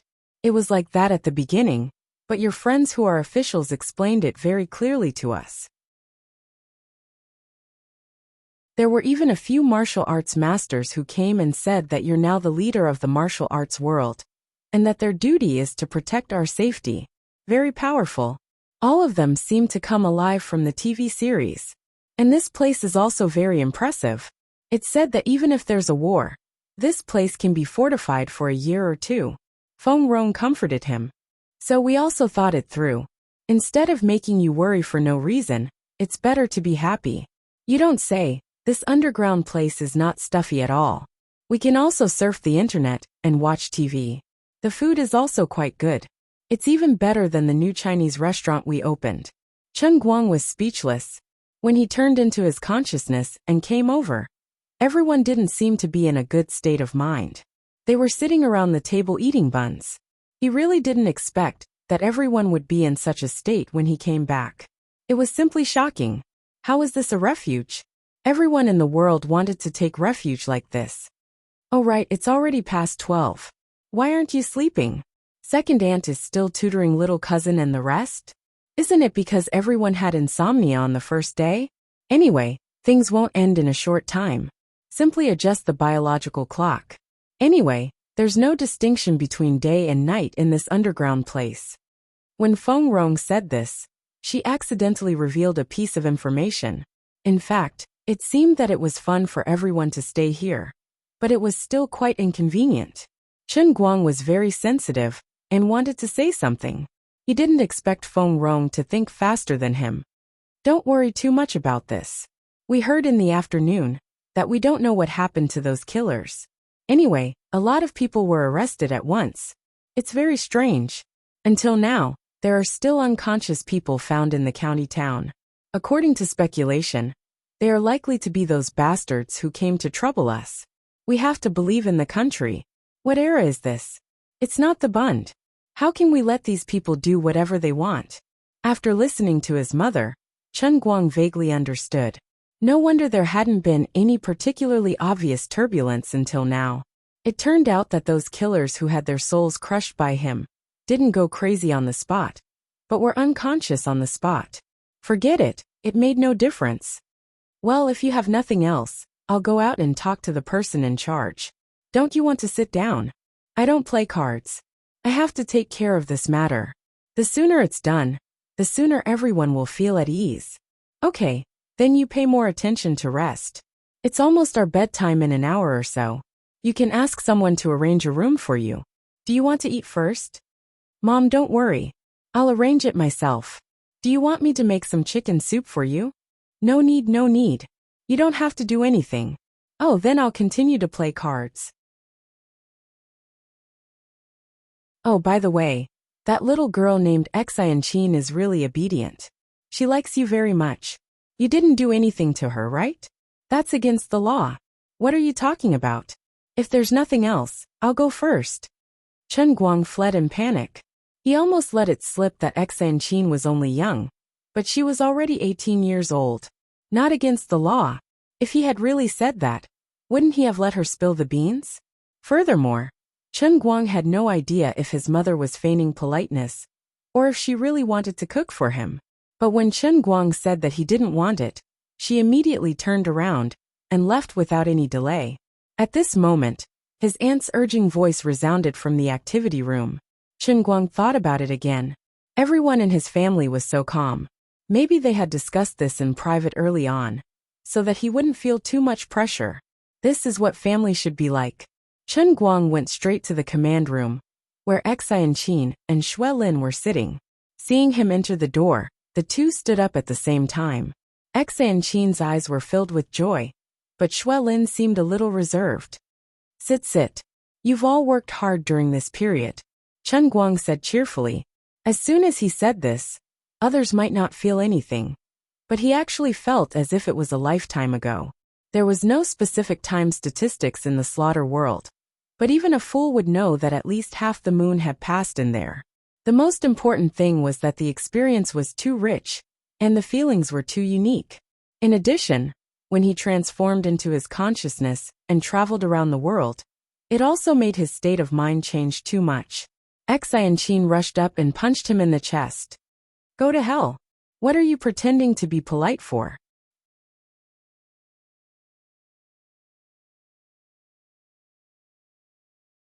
Chapter 12:10. What do you mean by hypocritical politeness? I'm really thankful to you. Chen Guang let Xian hit him casually.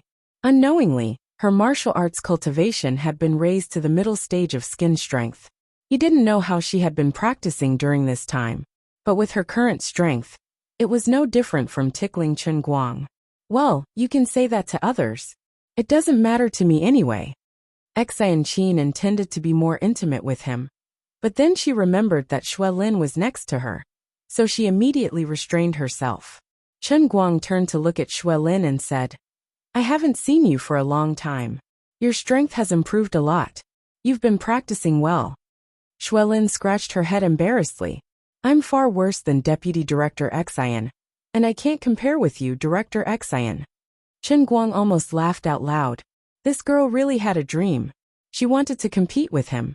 After chatting with the two for a while, Chen Guang thought for a while and asked Xianqin to represent him and promise all the martial artists participating in the security operation that he would give a lecture to everyone in the future, imparting all his insights and experiences on the path of martial arts. After that, he was pulled away by Xianqin. Yes, he was pulled away. When Chen Guang saw how anxious she was, he thought that she had some improper plans in her mind, which made him feel elated. Unexpectedly, when the two of them arrived at her private resting room, her face suddenly became serious. I say, you're the one who killed those assassins, right? Xianqin said as she turned on her computer. A long list appeared on the screen. There were at least 3,000 names on it.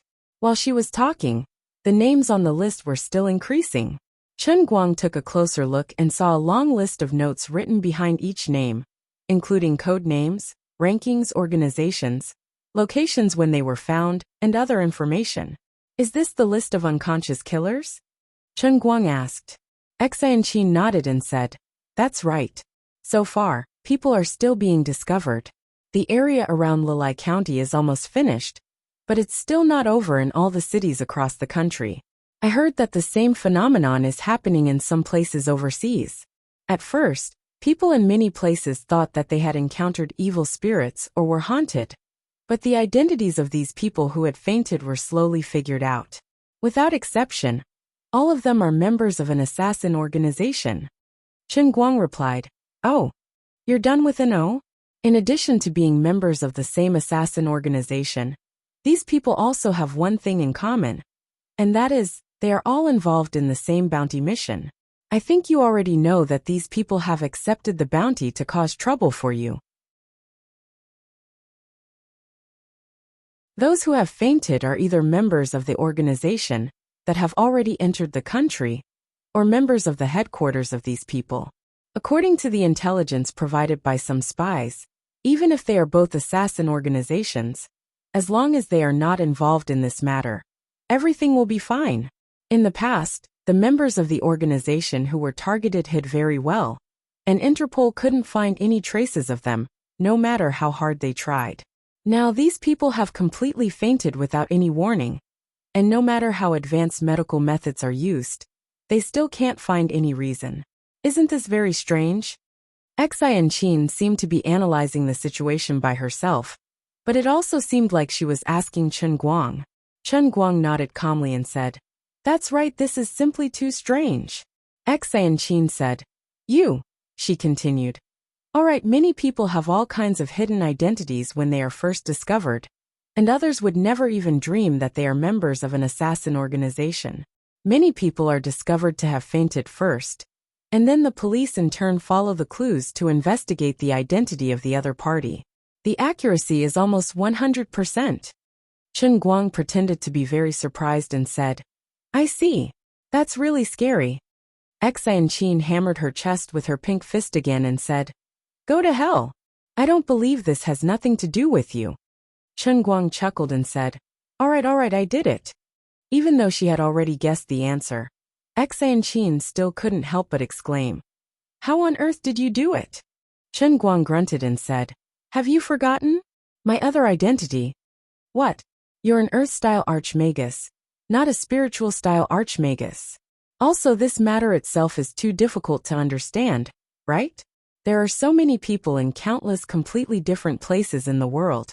How can this happen at the same time? Can you explain it to me? Chen Guang chuckled and said, I can't explain it clearly, it's too profound. I really don't know how to explain it. Chen Guang didn't intend to hide it from Xianqin. It didn't matter whether she knew or not. If she told others, no one would believe her, and of course she wouldn't say anything. Xianqin blinked her eyes and looked at him for a long time, not saying a word. After a long time, she sighed and said, I thought that after I became a skin-strength martial artist with great difficulty, the gap between us could be narrowed a little. Now it seems that it was completely a dream. Go, how close do you want to be? Aren't I standing right here? Do you want negative distance? Bah! I was thinking, maybe one day you will become an immortal. Stop it, there are no immortals in this world. But there are gods. Chen Guang grunted and said, That's right, there are gods. It's said that when a man achieves the Tao, his fowls and dogs will ascend to heaven. If a man becomes a god, how many things will he bring up to heaven? Chen Guang thought for a while. The recent changes in the whole world appeared in his mind again, and he said meaningfully, I'm afraid the whole world will become a god with this man. Is that so? Who wants to discuss life with you? It's better to do something slightly more meaningful. Go away, he is still young. Go find someone else. Really? Then it's fake. It really wasn't Chen Guang who tormented young people. Originally, there was no need to go to the bedroom, but Xanqin pulled him in. She was simply exposing herself here. Of course, as he expected, although this little girl was quite reserved at first, when Chen Guang really wanted to back out, she immediately disagreed. In fact, the little girl was also quite puzzled. She shouldn't be interested in this kind of thing, but since she broke her vows with this big chrysanthemum, she couldn't control herself. While Chen Guang was enjoying the rare softness, he received another call in the command room outside. One of the unconscious members of the assassin organization finally woke up. But perhaps it was better not to wake up like this. He had completely gone crazy. After the first person woke up, more members of the assassin organization, who were controlled, woke up one after another. But without exception, all of them became crazy and completely lost their consciousness. Not only that, but there were also more people in a state of madness emerging from all over the world. Without exception, these people were all members of the assassin organization. The names on the list increased rapidly. In just 2 hours, it increased from more than 3,000 people to more than 5,000 people. And the increase did not slow down, but continued to accelerate. As time went by, after one night, the number of these poor people who were found from all over the world after going crazy exceeded 15,000 people. Moreover, the names on the list were still increasing. This situation could be said to be shocking to the world. The second-rate assassin organizations who survived were the most panicked, but the agent organizations of various countries around the world were not much better. In particular, the U.S. agents felt the most. The U.S.'s intelligence organization was relatively the most complete, and the list they collected was also the most complete. When there were only 15,000 people on the list in China, their list had increased to more than 20,000 people. Crazy, the whole world had gone crazy. When all the ordinary people were still clueless, another level that ordinary people could not reach seemed to have experienced a major earthquake. A huge question mark appeared in the hearts of countless people, and everyone wanted to know what happened. There was no reason for these people to suddenly go crazy. How strong was the mind of every top assassin? Their hands were stained with blood, and their hearts were as hard as stone. Even in the face of a life-and-death crisis, they could still remain calm, and it was impossible for them to go crazy so easily. But this thing really happened, and it was right in front of everyone. Although this matter was indeed related to Chen Guang's bounty mission, except for a few people, no one would link this infinite, unbelievable coincidence to the possibility that he was the one who did it. Only God could do it. The Schultz family, who took out a huge sum of money to put up the bounty mission, was even more anxious. They thought these people were cursed, and perhaps the curse would befall them in the next second. They even wanted to cancel the bounty, but unfortunately, there was no such thing as canceling a mission posted on the dark web. Once this mission was posted, it would be difficult to take it back. The next morning, when Xanqin woke up from her sleep, she quietly got up and returned to the command room. When she saw the changes overnight, her mouth was wide open, and she could not say a word for a long time. That guy who was still sleeping, how scary of a forbidden spell did he use to cause this situation? Was he still human?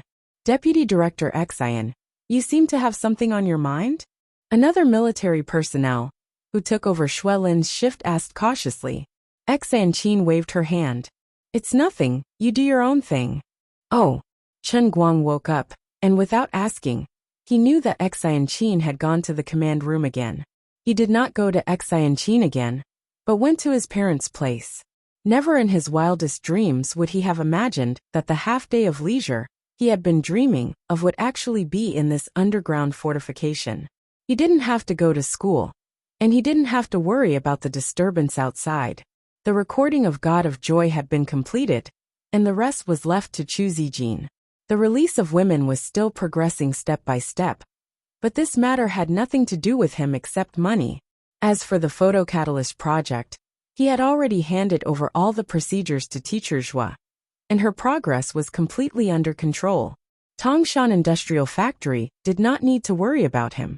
With teacher Zhua's research and development of photocatalysts, they had already won the Science and Technology Progress Award, and the Chinese Academy of Sciences had already approved a high-tech enterprise license. Tiansong Water couldn't even get a sip of soup.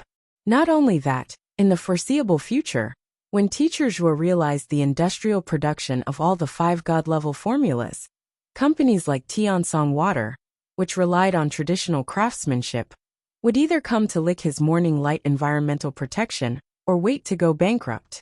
Therefore, before coming up with a way to solve the bounty task, he could stay here with peace of mind, unless something new happened. Of course, the degree of integration of the real world and the real world was deepening day by day, and the world of slaughter had already appeared. Who knew when the whole world would change drastically? Chen Guang thought about it, and it was best to stay here with his heart at ease. He couldn't tell anyone about this. Others might not believe him if he told them, but he was the only one who knew. Therefore, he dragged the elders of his family to the card table. Chen Guang thought about it. Although he could definitely win with his brain, he decided to lose. Anyway, the elders didn't play much, and the limit was 10 yuan. Therefore, for the whole day, he changed 3 tables and lost everything. He scattered a few thousand yuan on each table, trying to make his relatives and friends happy. He didn't expect that his mother's heart would ache when she saw him lose so much, and she refused to let him go to the table the next day. Master Guang, who had lost the right to participate in entertainment activities, could only helplessly roll to the side. He wanted to find some cousins to play games with, but in the end, all of them were playing with dogs, and none of them were pigs with knives like him. After that, Chen Guang became completely alone. His mother even said, "Go do what you have to do. Your things are more important, don't worry about us." Chen Guang returned to his room with a pained expression. There were 3 choices in front of him. He could play Dota, chat with people online, or watch a movie. After thinking about it, he decided to watch a movie to calm himself down. That's right, he wanted to watch a killer movie. It wasn't that he wanted to be a killer, but he wanted to experience the psychology of those people through such movies. He didn't expect that watching this movie would actually give him a way to solve the bounty mission. There wasn't any profound trick, just an idea that allowed the mission to be completed directly. Chen Guang rubbed his chin, feeling a little tired. What kind of sin did he suffer? It wasn't enough to die twice in the massacre world. It seemed like he still had to die in the real world. That's right, he planned to pretend to be dead and cheat the bounty money. Without the bounty, who would come to seek death? You're tuning in to the Li Mei's Sword of Destiny YouTube channel. We're so grateful for your support. And don't forget to subscribe to join us on this incredible journey through captivating stories. Your generosity through donations truly makes a world of difference, as it's the primary source of revenue that allows me to expand and enhance this channel for you. Thank you from the bottom of my heart for being a part of this adventure.